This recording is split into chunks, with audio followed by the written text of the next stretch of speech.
காலை வேளையில கூட கொஞ்ச நேரம் கண்களை மூடி எல்லாரும் தேவனை உண்மையாய் இருதயத்தின் ஆழங்கள்ல இருந்து கொஞ்ச நேரம் ஆராதிப்போம். பரலோகத்தின் நல்ல ஆண்டவரே, அப்பா, இந்த காலை வேளையில அப்பா உடைய தெய்வீக முகத்தை நோக்கி பார்க்கிறோம் ஆண்டவரே. அப்பா, ஒரு விசை அப்பா எங்களை நீர் கழுவி எங்களை சுத்திகரிக்கும்படியாய் அப்பா உமக்கு உகந்த வாசனை உள்ள ஒரு ஆராதனையை ஆண்டவரே இந்த காலை வேளையில அப்பா இந்த சபைக்கு நடுவில் அப்பா நாங்கள் ஏறெடுக்க அப்பா உடைய பிள்ளைகளாகிய நாங்கள் ஆண்டவரே உமக்கு முன்பாக உத்தமர்களாய் அப்பா பரிசுத்தவான்களாய் ஆண்டவரே ஏக சுதனாய் வந்து நிற்க எங்களுக்கு நீர் கிருபை தரும்படியாய் நோக்கி பார்க்கிறோம். அப்பா உச்சந்தலையிலிருந்து உள்ளங்கால் வரையும் அப்பா உடைய பிரசன்னத்தின் ஆலயங்களை நிரப்புங்க அப்பா. நாங்கள் வந்தவர்கள் ஒருவரும் வெறுமையாய் திரும்பாதபடிக்கு அப்பா மாமிசமான ஆண்டவரே மாமிசத்துக்கு ஏதுவான ஆராதனை நாங்கள் ஏறெடுக்காதபடிக்கு அப்பா தேவன் நீர் எங்களோடு இருந்து அப்பா எங்கள் இருதயங்களை நவமான இருதயங்களாய் மாற்றி அப்பா உன்னதத்தில் இருக்கிற தேவனை அசைக்கத்தக்க ஒரு ஆராதனை அப்பா இந்த காலை வேளையில் இந்த சபைக்கு நடுவில் ஏறெடுக்க அப்பா எங்கள் ஒவ்வொருவருக்கும் அப்பா நீர் கிருபை தரும்படியாய் நோக்கி பார்க்கிறோம் ஆண்டவரே. அப்பா நீர் ஒரு விஷயம் எங்கள் மேல அப்பா உடைய பரிசுத்த ஆவியை நீர் ஊற்றும்படியாய் நவமான இருதயத்தை அப்பா நீர் எங்களுக்கு ஊற்றும்படியாய் நோக்கி பார்க்கிறோம். அப்பா நான் உடைக்கப்பட்டு வந்திருந்தாலும் அப்பா எங்க இருதயத்திற்குள்ள அநேக தேவைகள் அநேக கலக்கங்கள் அநேக அழுத்தங்கள் இருந்தாலும் அப்பா எங்க வாழ்க்கையில எங்களுடைய அழுத்தங்கள் துதியாய் மாற அப்பா எங்கள் பிரச்சனைகள் துதியாய் மாற எங்களுடைய போராட்டங்கள் துதியாய் மாற அப்பா இந்த இருதயத்திற்கு நீர் கிருபை தாங்க அப்பா.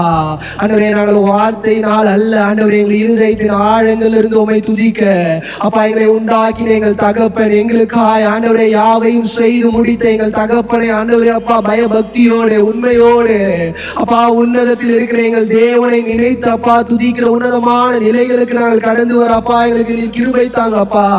ஆண்டவரே ஒரு தெய்வீக ஒரு அசைவை ஆண்டவரே இந்த காலை வேளையில உணர அப்பா எங்களுக்கு நீர் பலன் தாங்க. இஸ்ரவேல் அனுதினமும் ஆண்டவரே உடைய மகத்துவமான மகிமையை அப்பா வனாந்திரத்துல கண்டது போல அப்பா எங்கள் போராட்டங்கள் மத்தியில் எங்கள் பிரச்சனைகள் மத்தியில் அப்பா உடைய மகத்துவமான கிரியைகளை என் குடும்பத்திற்கு நடுவில் அப்பா நான் காண அப்பா என் கண்களுக்கு நீர் கிருபை தரும்படியாய் நோக்கி பார்க்கிறோம் ஆண்டவரே. தாவீது ஆண்டவரே மனமகிழ்ச்சியோடு ஆலயத்துக்குள்ள கடந்து வந்தது போல அப்பா இந்த காலை வேளையில நாங்களும் மனமகிழ்ச்சியோடு இருதயத்தின் ஆழங்கள்ல தேவன் நீர் எங்களோடு இருக்கிறீர் என்கிற உணர்வோடு அப்பா உம்மை துதித்துக் கொண்டிருக்கிறோம் ஆண்டவரே. அப்பா நாங்கள் துதிக்க துதிக்க பரலோகம் திறக்கப்படும்படியாய் பரலோகத்தின் அனுபவமானது அப்பா என் வாழ்க்கையில நான் காணத்தக்க கிருபை நீர் தாங்க அப்பா.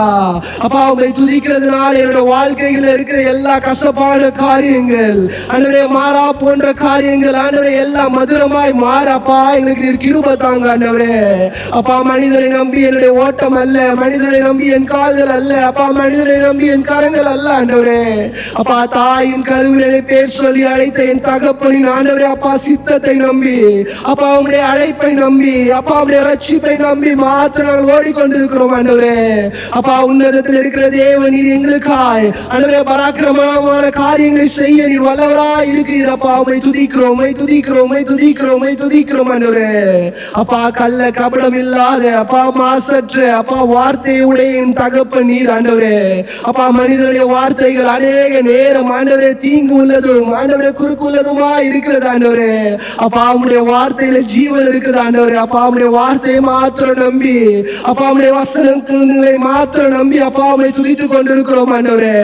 அப்பா இந்த காலை வேளையில ஒரு அசைவு நீர் உண்டு பண்ணுங்க அப்பா. நாங்கள் துதித்துக் கொண்டிருக்கும் போது அப்பா என்னுடைய துதியின் சத்தம் என் குடும்பத்திற்குள்ள ஒரு தெய்வீக விடுதலை உண்டு பண்ண முடியாது அப்பா. என் குடும்பத்துக்கு விரோதமாக எழும்புகிற எல்லா சத்துருவின் கிரியைகள் ஆண்டவரை எரிச்சலின் கிரியைகள் ஆண்டவரை எல்லாம் நிர்மூலமாக முடியாது. என் பிள்ளைகளின் மேல் அப்பா உடைய தரிசனத்தை உண்டு பண்ண முடியாம நோக்கி பார்க்கிறோம் அப்பா. தாவீதோடு நீர் பண்ணின உடன்படிக்கை நிமித்தம் ஆண்டவரே சாலமோனோடு துணை நின்று செய்த தேவன் அப்பா இந்த நாட்கள் எங்களுடைய துதிகளின் சத்தமானது அப்பா எங்கள் பிள்ளைகளுடைய வாழ்க்கையில கட்டவிழ்க்கப்படும் முடியாது அப்பா. என்னை நீர் அழைத்த தேவன் அப்பா என் பிள்ளைகள் மேல நீர் அப்படிப்பட்ட ஒரு அழைப்பை நீர் உண்டு பண்ண முடியாம நோக்கி பார்க்கிறோம் அப்பா. இந்த நாள்ல ஆண்டவரே உலகம் அநேக களி கூட்டாட்டத்தை உண்டு பண்ணி கொண்டிருக்கிறது ஆண்டவரே. நாங்களும் உடைய சமூகத்துல அப்பா உடைய வார்த்தையை மாத்திரம் நம்பி வந்திருக்கிறோம் ஆண்டவரே. உடைய பிரசனத்தை மாத்திரம் நம்பி வந்திருக்கிறோம் அப்பா. மனிதனை உயர்த்த அல்ல ஆண்டவரே. என்னை பேர் சொல்லி அழைத்து எங்களை ரட்சித்து எங்களை பாதுகாத்து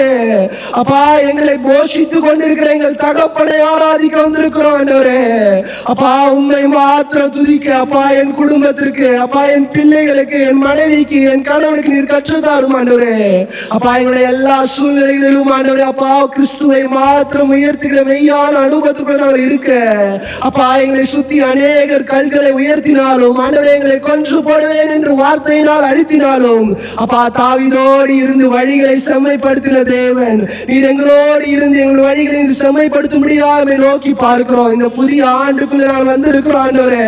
உம்முடைய கிருபையினால் மாத்திரம் பா உம்முடைய கிருபையினால் மாத்திரம் அநேக மனிதர்களை கைவிட்டாலும் அநேக மனிதர்களை தள்ளினாலும் அப்பா எங்களோடு உடன்படிக்கை பண்ணி அற்பமான எங்களை தள்ளப்பட்ட எங்களை அப்பா கட்டிடத்திற்கு மூளைக்கல்லாய் நிலைநிறுத்தின என் தேவன் நீர் ஆண்டவரே. அப்பா வனாந்திரம் போல இருந்த வாழ்க்கைகளை அப்பா நீர் ஊற்றாய் மாற்ற உம்மால் மாத்திரம் கூடும் ஆண்டவரே. அப்பா தள்ளப்பட்டு ஒதுக்கப்பட்டு இருந்த தாவீதை பேர் சொல்லி அழைத்த தகப்பன் நீர் ஆண்டவரே.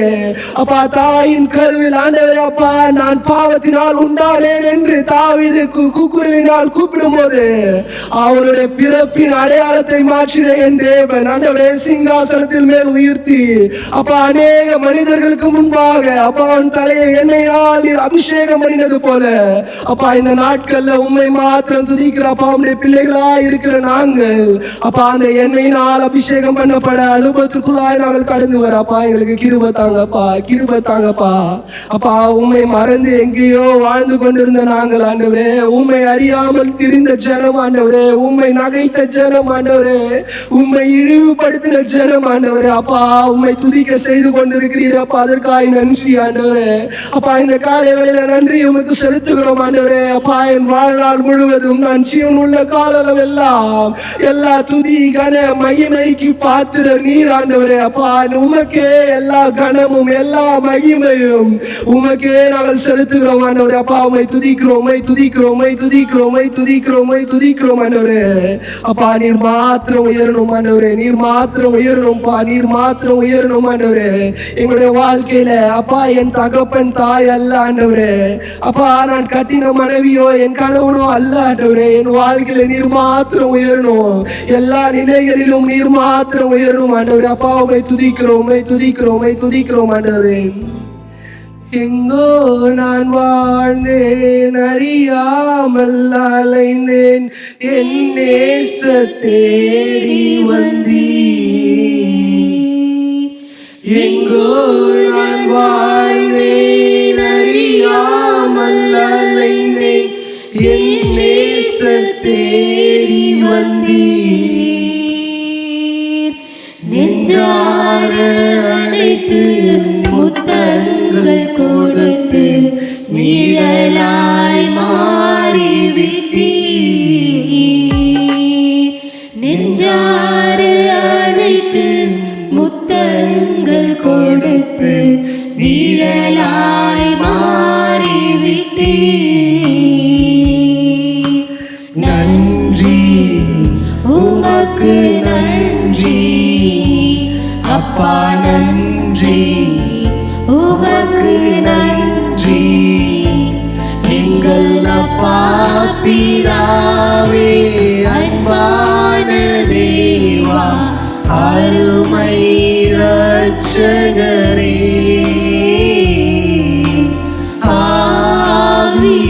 ஆவியானவரே எங்கள் அப்பா பிதாவே அன்பான தேவா அருமை இரட்சகரே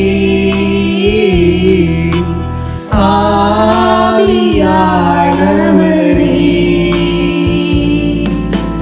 தாழ்மையில் இருந்தேன் தள்ளாடி நடந்தேன் தயவாய் நினைவு கூர்ந்தீர்.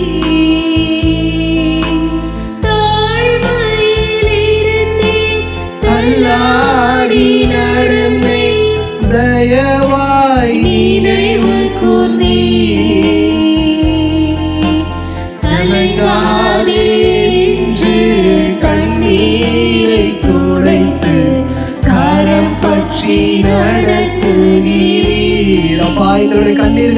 நேசிக்கிற என் தகப்பன் ஆண்டவரே. நான் உடைக்கப்பட்ட காலங்களில் எல்லாம் ஆண்டவரே நீர் மாத்திரம் எங்களோடு இருந்து அப்பாவுடைய வார்த்தையினால் என் கண்ணீர்களை துடைத்து அப்பா மட்டும் வாயிலில் நிறுத்தி வைத்திருக்கிறீரே. உமக்கு நன்றி அப்பா, நன்றி உமக்கு நன்றி எங்கள் அப்பா பிதாவே, அன்பான தேவா, அருமை இரட்சகரே, ஆவியானவரே,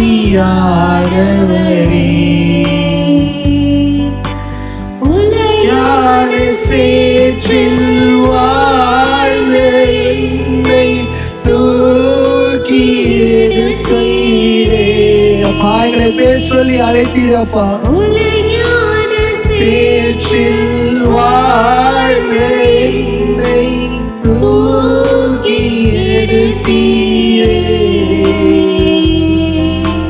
கல்வாரி ரத்தம் எனக்காக சிந்தி கழுவி அணைத்தீரே.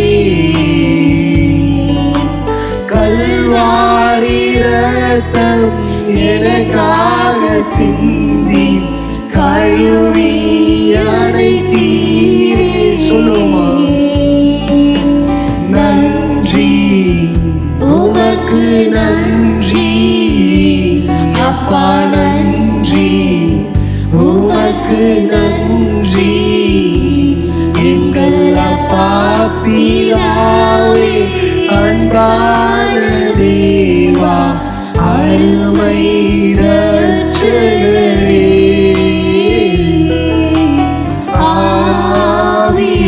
ஆவியானவரே,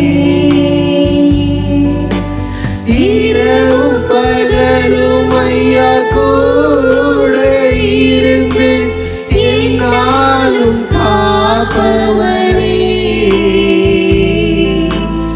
இரவு பகலும் ஐயா கூட இருந்து என்னாலும் காப்பவரே.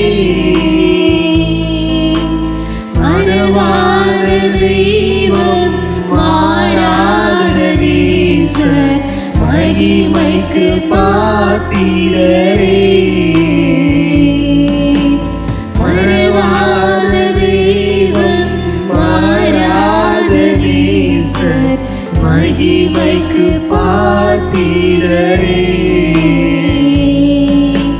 நன்றி உமக்கு நன்றி அப்பா, நன்றி உமக்கு நன்றி எங்கள் அப்பா பிதாவே, அன்பான தேவா, அருமை இரட்சகரே,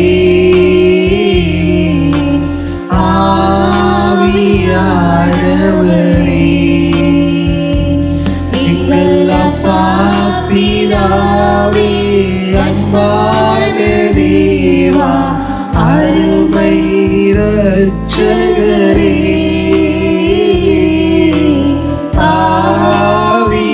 ஆவியானவரே. ஆமை துதிக்கிறோம் ஆண்டவரே. இந்த காலை வேளையில அப்பா நீர் மாத்திரம் போதும் ஆண்டவரே. அப்பா எங்க வாழ்க்கையில நீர் மாத்திரம் போதும்பா. நீர் மாத்திரம் அதிகமாய் அதிகமாய் பெருக அப்பா. இந்த பாவமான இந்த சரீரத்திற்கு நீர் கிருபை தாங்க. இந்த மாமிசமான காரியங்களை, மாமிசமான எண்ணங்களை மேற்கொள்ள அப்பா, உலக காரியங்களை மேற்கொள்ள அப்பா, இந்த சிந்தைக்கு அப்பா நீர் கிருபை தரும்படியாய் நோக்கி பார்க்கிறோம் அப்பா. தாவீதோடு இருந்து தாவீதோட கரத்தை பலப்படுத்திய என் கர்த்தர் அப்பா, இந்த வேளையில அப்பா தாவீதின் குமாரனாய் இருக்கிற என் தேவன் அப்பா, எங்களுக்காய் நீர் மனம் இறங்கும்படியாய் அப்பா நாங்கள் துதித்துக் கொண்டிருக்கும் போது தேவ பிரசனமானது எங்களுடைய வாழ்க்கையில அப்பா கோணலானவைகளை நேராக்க அப்பா அப்படியே பிரச்சனத்திற்கு மாத்திரம் வல்லமை உள்ளது ஆண்டவரே. அப்பா கோரேசோடைய வாழ்க்கையை ஆண்டவரே நீர் நேராக்கினது போல எங்களுடைய வாழ்க்கை எப்படிப்பட்ட சூழ்நிலை இருந்தாலும் உண்மை உண்மையாய் தேடுகிற எங்களுடைய வாழ்க்கையில ஒரு நேரான ஒரு பாதையை அப்பா நீர் ஆண்டவரே அப்பா வனாந்திரமாய் இருக்கிற எங்களுடைய வாழ்க்கையை ஆண்டவரே பயிரிடமாய் நீர் மாற்றும்படியாய் நோக்கி பார்க்கிறோம் ஆண்டவரே. அப்பா எங்க வாழ்க்கையில அப்பா நாங்கள் மழையை காணாமல் இருக்கலாம், நீர் ஊற்றை காணாமல் இருக்கலாம். அப்பா எங்களுடைய வாய்க்காலை நிரப்ப நீர் வல்லவராய் இருக்கிறீர் ஆண்டவரே. அப்பா உம்மை துதிக்கிறோம், உம்மை துதிக்கிறோம், உம்மை துதிக்கிறோம், உம்மை துதிக்கிறோம் ஆண்டவரே. அப்பா இஸ்ரவேல் மறுதலித்த போதிலும் யோசுவாய் மாத்திரம் உமக்காய் நின்றது போல அப்பா நாங்கள் நிற்க எங்களுக்கு நீர் பலன் தாங்க. அப்பா எங்கள் பிள்ளைகளோடு எங்கள் சந்ததிகளோடு நிற்க எங்களுக்கு பலன் தாங்க. நானும் என் வீட்டாருமோ கர்த்தரையே சேவிப்போம் என்ற உன்னதமான நிலையில யோசுவா நின்றது போல அப்பா இந்த நாட்கள்ல அப்பா நாங்களும் நிற்க, எங்கள் பிள்ளைகளோடு நிற்க, எங்கள் பிள்ளைகளுடைய கரங்களை கோர்த்து நிற்க அப்பா எங்களுக்கு நீர் கிருபை தாங்கப்பா. அப்பா உங்களுடைய கரம் ஆண்டவரே எங்களோட வாழ்க்கையில் அதிகமாய் பலப்பட அப்பா எங்க ஆவிக்குரிய வாழ்க்கை அதிகமாய் பலப்பட அப்பா உண்மை அதிகமாய் தேட, உண்மை அதிகமாய் துதிக்க அப்பா எங்க உள்ளான மனிதனை அல்ல ஆண்டவரே அப்பா எங்களுக்குள்ள இருக்கிற பரிசுத்த ஆவியானவரை அதிகமாய் பலப்படுத்த அப்பா எங்களுக்கு நீர் கிருபை தாங்கப்பா. அப்பா நீர் விரும்பத்தக்க ஒரு காரியங்களை நாங்கள் செய்ய, உமக்கு பிரியமான காரியங்களை செய்ய அப்பா உமக்கு சித்தமான காரியங்களை செய்ய அப்பா எங்களுக்கு கிருபை தாங்க. அப்பா இந்த காலை வேளையில உங்களுடைய பரிசுத்த ஆவியானவர் அப்பா எங்கள் குடும்பத்திற்கு நடுவில், எங்கள் வாழ்க்கைக்கு நடுவில் அப்பா நாங்கள் வேலை செய்கிற இடங்கள்ல அப்பா நாங்கள் தொழில் செய்கிற இடங்கள்ல ஒரு மாபெரும் அசைவை உண்டு பண்ணும்படியாய் நோக்கி பார்க்கிறோம் ஆண்டவரே. அப்பா உம்மை துதிக்கிறோம், உம்மை துதிக்கிறோம், உம்மை துதிக்கிறோம், உம்மை துதிக்கிறோம் ஆண்டவரே. அப்பா தாவீதுடைய வாழ்க்கையில் உம்முடைய பரிசுத்த ஆவியானவர் கிரியை செய்தது போல அப்பா உம்முடைய பரிசுத்த ஆவியின் வழி நடத்துதலில் தாவீது நடந்தது போல நாங்களும் இந்த நாட்கள்ல நடக்க அப்பா ஞானத்தோடு நடக்க அப்பா சத்திய வசனத்திற்குள்ளாய் நடக்க அப்பா எங்களுடைய ரட்சிப்பை நாங்கள் காத்துக்கொள்ள அப்பா எங்களுக்கு கிருபை தாங்கப்பா, கிருபை தாங்கப்பா, கிருபை தாங்க ஆண்டவரே. அநேக நேரம் ஆண்டவரே மனிதனுடைய வார்த்தைகள் ஆண்டவரே எங்களுக்கு கசப்பை உண்டு பண்ணினாலும் தேவன் அப்பா நீர் எங்களை நீர் பலப்படுத்தும் ஆண்டவரே. உடைய வார்த்தையினால் எங்களை நிரப்பும் அப்பா எங்கள் சிந்தை அப்பா எங்கள் ஆவி ஆத்துமா சரீரம் முழுவதும் அப்பா உடைய வார்த்தையினால் நிரப்ப அப்பா எங்களுக்கு கிருபை தாங்கப்பா, எங்களுக்கு கிருபை தாங்கப்பா, எங்களுக்கு கிருபை தாங்கப்பா.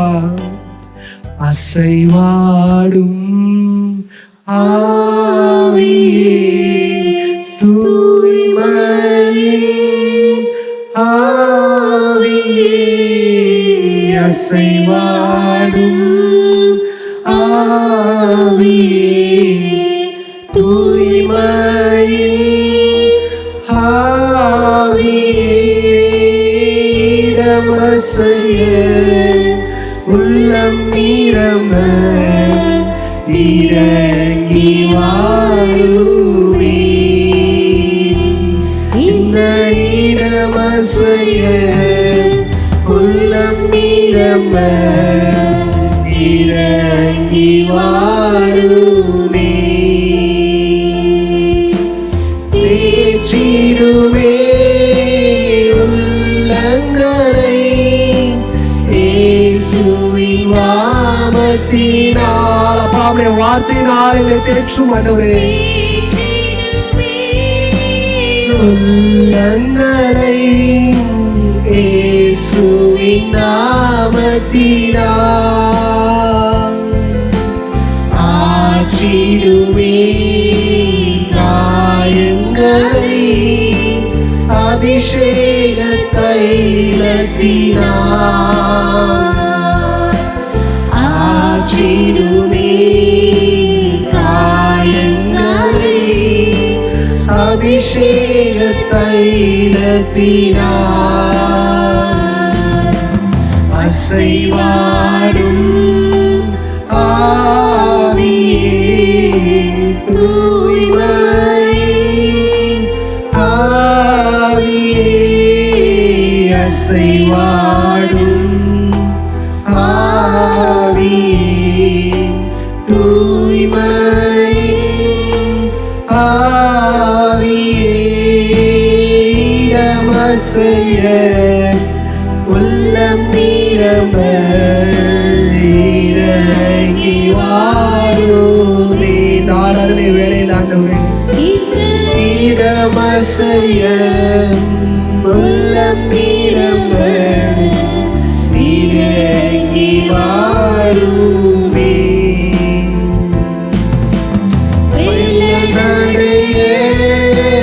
நீரப்பிடுமே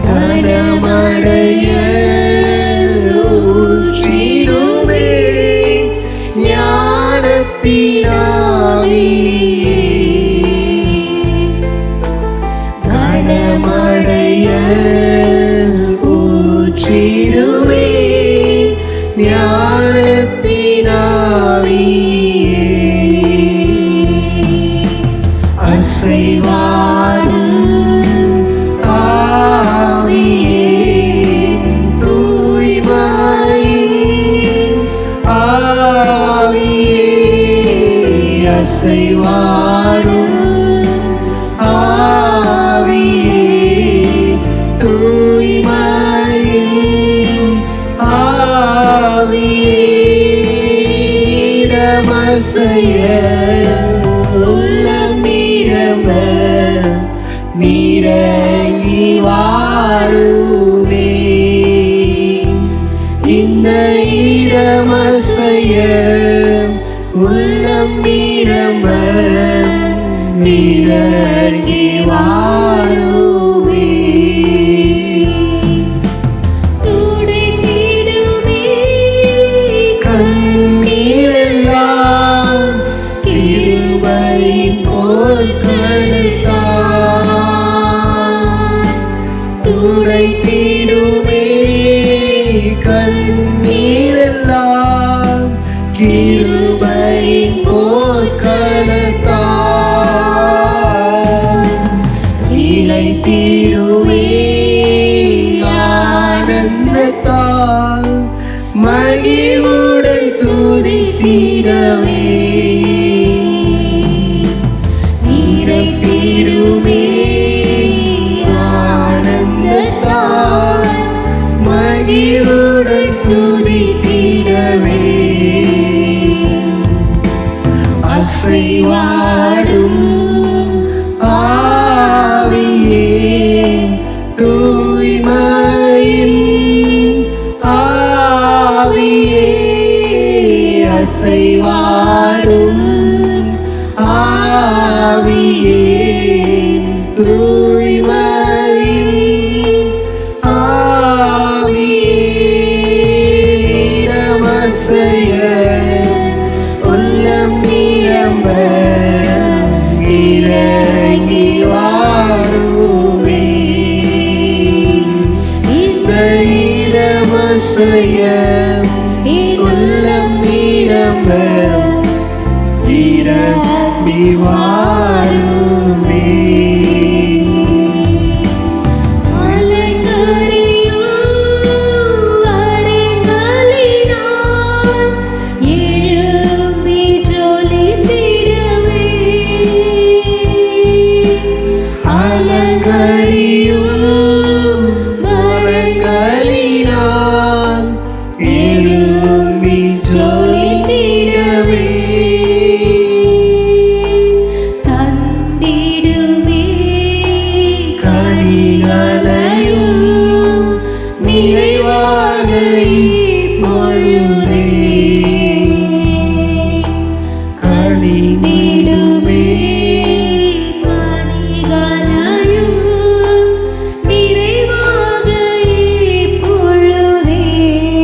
உள்ளம் நிரம்ப இறங்கி வாருமே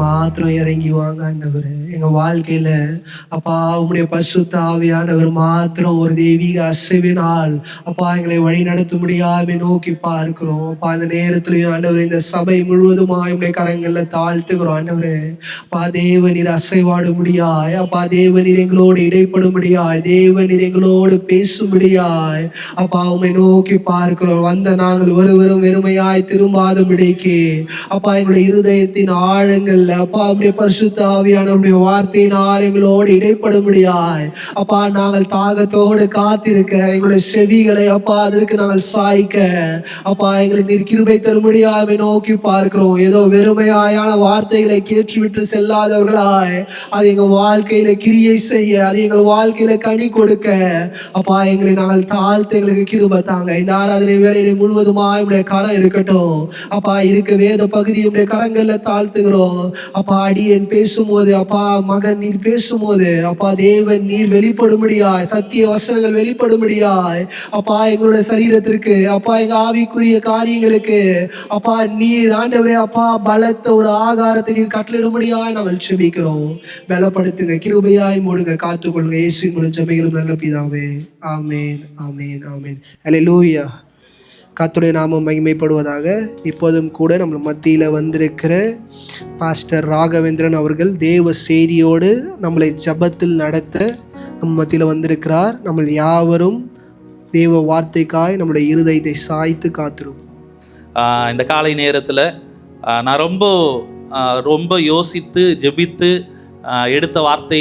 ஏன் அப்படின்னா, நம்ம நிறைய நேரத்தில் நம்மளுக்கு நிறைய விஷயம் தெரியும் அப்படின்றத காமிக்கணும் அப்படின்னு யோசிச்சிடக்கூடாது. இல்லைனா தெரிஞ்ச விஷயத்துலேருந்து நாம் ஏதாவது பேசிடலாம் அப்படின்றதையும் யோசிக்கக்கூடாது. ஸோ அதனால் நான் ரொம்ப ஆண்டவர் சமூகத்தில் இருந்து நான் எடுத்த வார்த்தை, கர்த்தர் எனக்கு தந்த வார்த்தை.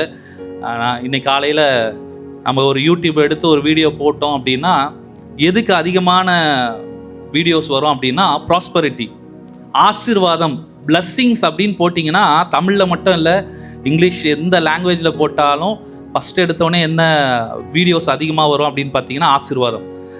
ஒரு தேவ மனுஷன் எனக்கு நேற்று ரொம்ப வாசிக்கமாக எனக்கு ஆசீர்வாதமாக இருந்த ஒரு தேவ மனுஷன் வேன்ஸ் ஹேவ்னர்.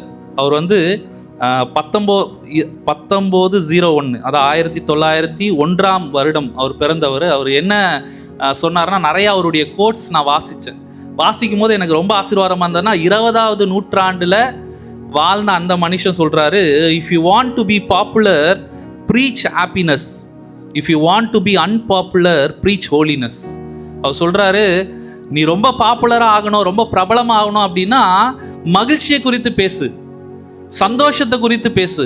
ஆனால் உனக்கு பாப்புலாரிட்டி வேணாம், எனக்கு ரொம்ப பாப்புலர் வேணாம் அப்படின்னா நீ எதை பற்றி பேசுனா பரிசுத்தத்தை பற்றி பேசு அப்படின்னு சொல்கிறார். எனக்கு ரொம்ப ஆசீர்வாதமாக இருந்தது. அந்த தேவ மனுஷன் நிறைய வார்த்தைகளை தந்திருக்கிறாரு. உண்மையாக தேவ பிள்ளைகளுக்கு, தேவ ஊழியர்களுக்கு, சபைக்கு தேவையான வார்த்தைகள் அப்படின்னு நான் நம்புகிறேன். ஆண்டவர் இன்றைக்கும் நான் சொல்கிற ஒரு காரியம் என்ன அப்படின்னா, நானும் அவர் சொல்கிற அதே காரியத்துக்கு தான் நானும் போக விரும்புகிறேன். ஆசீர்வாதம், நானும் ஆசீர்வாதத்தை பற்றி தான் பேச விரும்புகிறேன். ஆனால் எந்த விதமான ஆசீர்வாதம்? நம்ம நிறைய நேரத்தில் ஆசீர்வாதம் அப்படின்னு சொன்னாலே என்ன நினைப்போம்? டப்ளு, தெலுங்குல டப்ளு, தமிழில் பணம். எந்த லாங்குவேஜில் நம்ம சொன்னாலும் பணம் அப்படின்னும் போதே எல்லாருக்குமே ஒரு நினைக்கிறது என்ன அப்படின்னா அதுதான் ஆசீர்வாதம். ஆண்டவர் சொல்கிறாரு, அவர் தம்முடைய ஜனங்களுக்கு சமாதானம் அருளி அவர்களை ஆசீர்வதிக்கிறார். ஆனால் நாம் என்ன நினைக்கிறோம்? சமாதானம் ஒரு ஆசீர்வாதமாக நம்மளுக்கு தெரியல.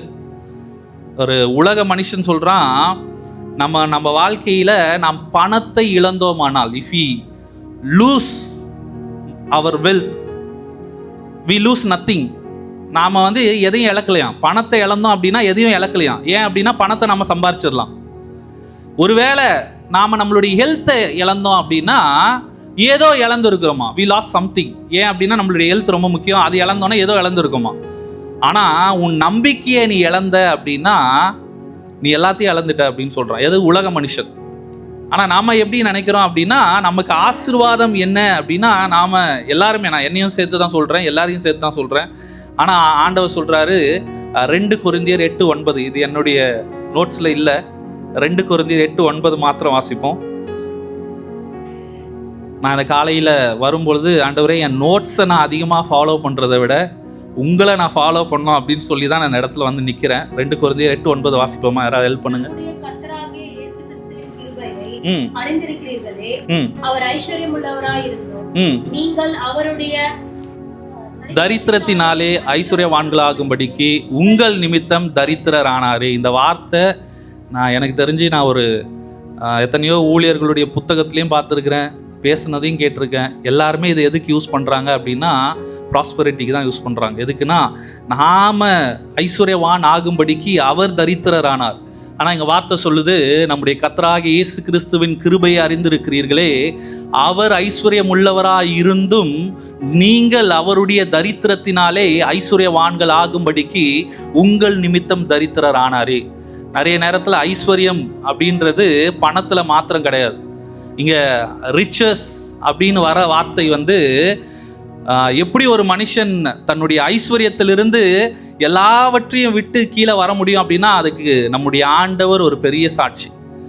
ஆண்டவருக்கு, அதாவது நான் அதான் சொல்லுவேன், சில நேரத்தில் ஒரு பெரிய அரசியல்வாதிகளோ இல்லை ஒரு நல்ல பணம் இருக்கிற ஆட்களை பார்த்தீங்கன்னா அவங்களுடைய இடத்த விட்டு கொஞ்சம் கீழே வரதுக்கு கூட அவ்வளோ யோசிப்பாங்க. ஒரு எக்ஸாம்பிளுக்கு, ஒரு நபர் ஒரு நல்ல ஒரு பதவியில் இருந்திருக்கிறாருன்னா அந்த பதவியை விட்டு கீழே வரும்போது தான் அவருக்கு தெரியும் யார் மதிக்கிறாங்க யார் மதிக்கலன்னு. ஒரு எக்ஸாம்பிளுக்கு, நாம் ஏதாவது ஒரு ரிட்டையர்டு போலீஸ் ஆஃபீஸர்ஸோ இல்லை ரிட்டையர்டு டீச்சர்ஸோ அவங்களெல்லாம் போய் பார்த்தீங்கன்னா கேளுங்க, நீங்கள் போய் நீங்கள் ரிட்டையர் ஆன அந்த இடத்துக்கு மறுபடியும் நீங்கள் போனீங்களா உங்களுக்கு எப்படி மரியாதை இருக்கும்னு கேட்டுப்பாரு. நிறைய பேர் யோசிப்பாங்க. எங்கள் அப்பாவே வந்து ஒரு போஸ்ட்மேன் வந்து ரிட்டையர் ஆனவர், அவர் ஒர்க் பண்ண 35 வருஷமாக ஒரு இடத்துல ஒர்க் பண்ணார், அந்த இடத்துக்கு மறுபடியும் போகணும் அப்படின்னாலே ரொம்ப யோசிக்கிறாரு. ஏன் அப்படின்னா இப்போ எப்படி மதிப்பாங்களோ தெரியாது, ஏன்னா இப்போ நம்மளுக்கு பவர் கிடையாது. ஆனால் இங்கே வசனம் சொல்லுது, அவர் ஐஸ்வர்யம் உள்ளவராக இருந்தும். ஆண்டவருக்கு என்னென்னலாம் ஐஸ்வர்யம் இருந்தது அப்படின்னு பார்த்தீங்கன்னா, வானத்தையும் பூமியும் படைத்தார். அவர் எல்லா தண்ணீரை கடலை உண்டாக்கின ஆண்டவர் சொல்றாரு சிலுவையில், நான் தாகமாய் இருக்கிறேன். தரித்திரர் ஆயிட்டாரு. அவர் சொல்றாரு, உன்னுடைய 1000 தலைமுறைக்கு நான் உனக்கு கிருபை செய்வேன்னு சொல்றாரு. அவரை பார்த்து ஒருத்தன் கேட்குறான், கண்ணை மூடி அடிச்சுட்டு, உன்னை அடித்தது யார் என்று நீ சொல்லும் அப்படின்னு சொல்றான். எந்த அளவுக்கு தரித்திரர் ஆயிட்டாரு? ஐஸ்வர்யவானா இருந்தவர் எந்த அளவுக்கு தரித்திரர் ஆயிருக்கார் அப்படின்னா, தன்னுடைய வாழ்க்கையில, அதாவது எதிர்க்க இருக்கிற மனுஷன் அவரை அடிச்சுட்டு கேட்குறான், உன்னை அடித்தது யார் என்று தீர்க்க தரிசனமாய் சொல்லும். உண்மையா நான் அந்த இடத்துல இருந்தேன்னா அவன் என்ன ஆயிருப்பான்னு எனக்கு தெரியாது. அவனுடைய 1000, அதாவது நான் சொல்லுவேன், உன்னுடைய 1000 தலைமுறை இருக்கு பார்த்தியா, அது எனக்கு தெரியும். ஆனா அந்த இடத்துல ஆண்டவர் சொல்றாரு, அமைதியா இருக்கிறார். எந்த அளவுக்கு தரித்திரர் ஆனார் அதான் வசனம் சொல்லுது. பவுல் சொல்றாரு, நம்முடைய கர்த்தராகிய இயேசு கிறிஸ்துவின் கிருபையை அறிந்திருக்கிறீர்களே. அதுதான் அவர் சொல்றாரு, அவர் ஐஸ்வர்யம் உள்ளவராய் இருந்தும் நீங்கள் அவருடைய தரித்திரத்தினாலே ஐஸ்வர்யவான்கள் ஆகும்படிக்கு உங்கள் நிமித்தம் தரித்திரரானாரே.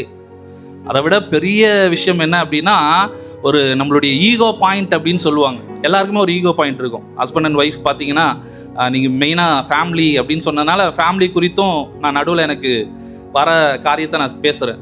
நிறைய நேரத்தில் ஹஸ்பண்ட் அண்ட் ஒய்ஃபுக்கும் ஒரு ஈகோ இருக்கும். அதாவது எல்லாத்துக்கும் ஒரு எலாஸ்டிக் லிமிட் இருக்கும். ஒரு ரப்பர் பேண்ட் எடுத்திங்கன்னா எலாஸ்டிக் லிமிட்னு ஒன்று இருக்கும். அந்த லிமிட்டுக்கு மேலே இழுத்தீங்கன்னு வச்சுக்கோங்களேன், என்ன ஆகும்?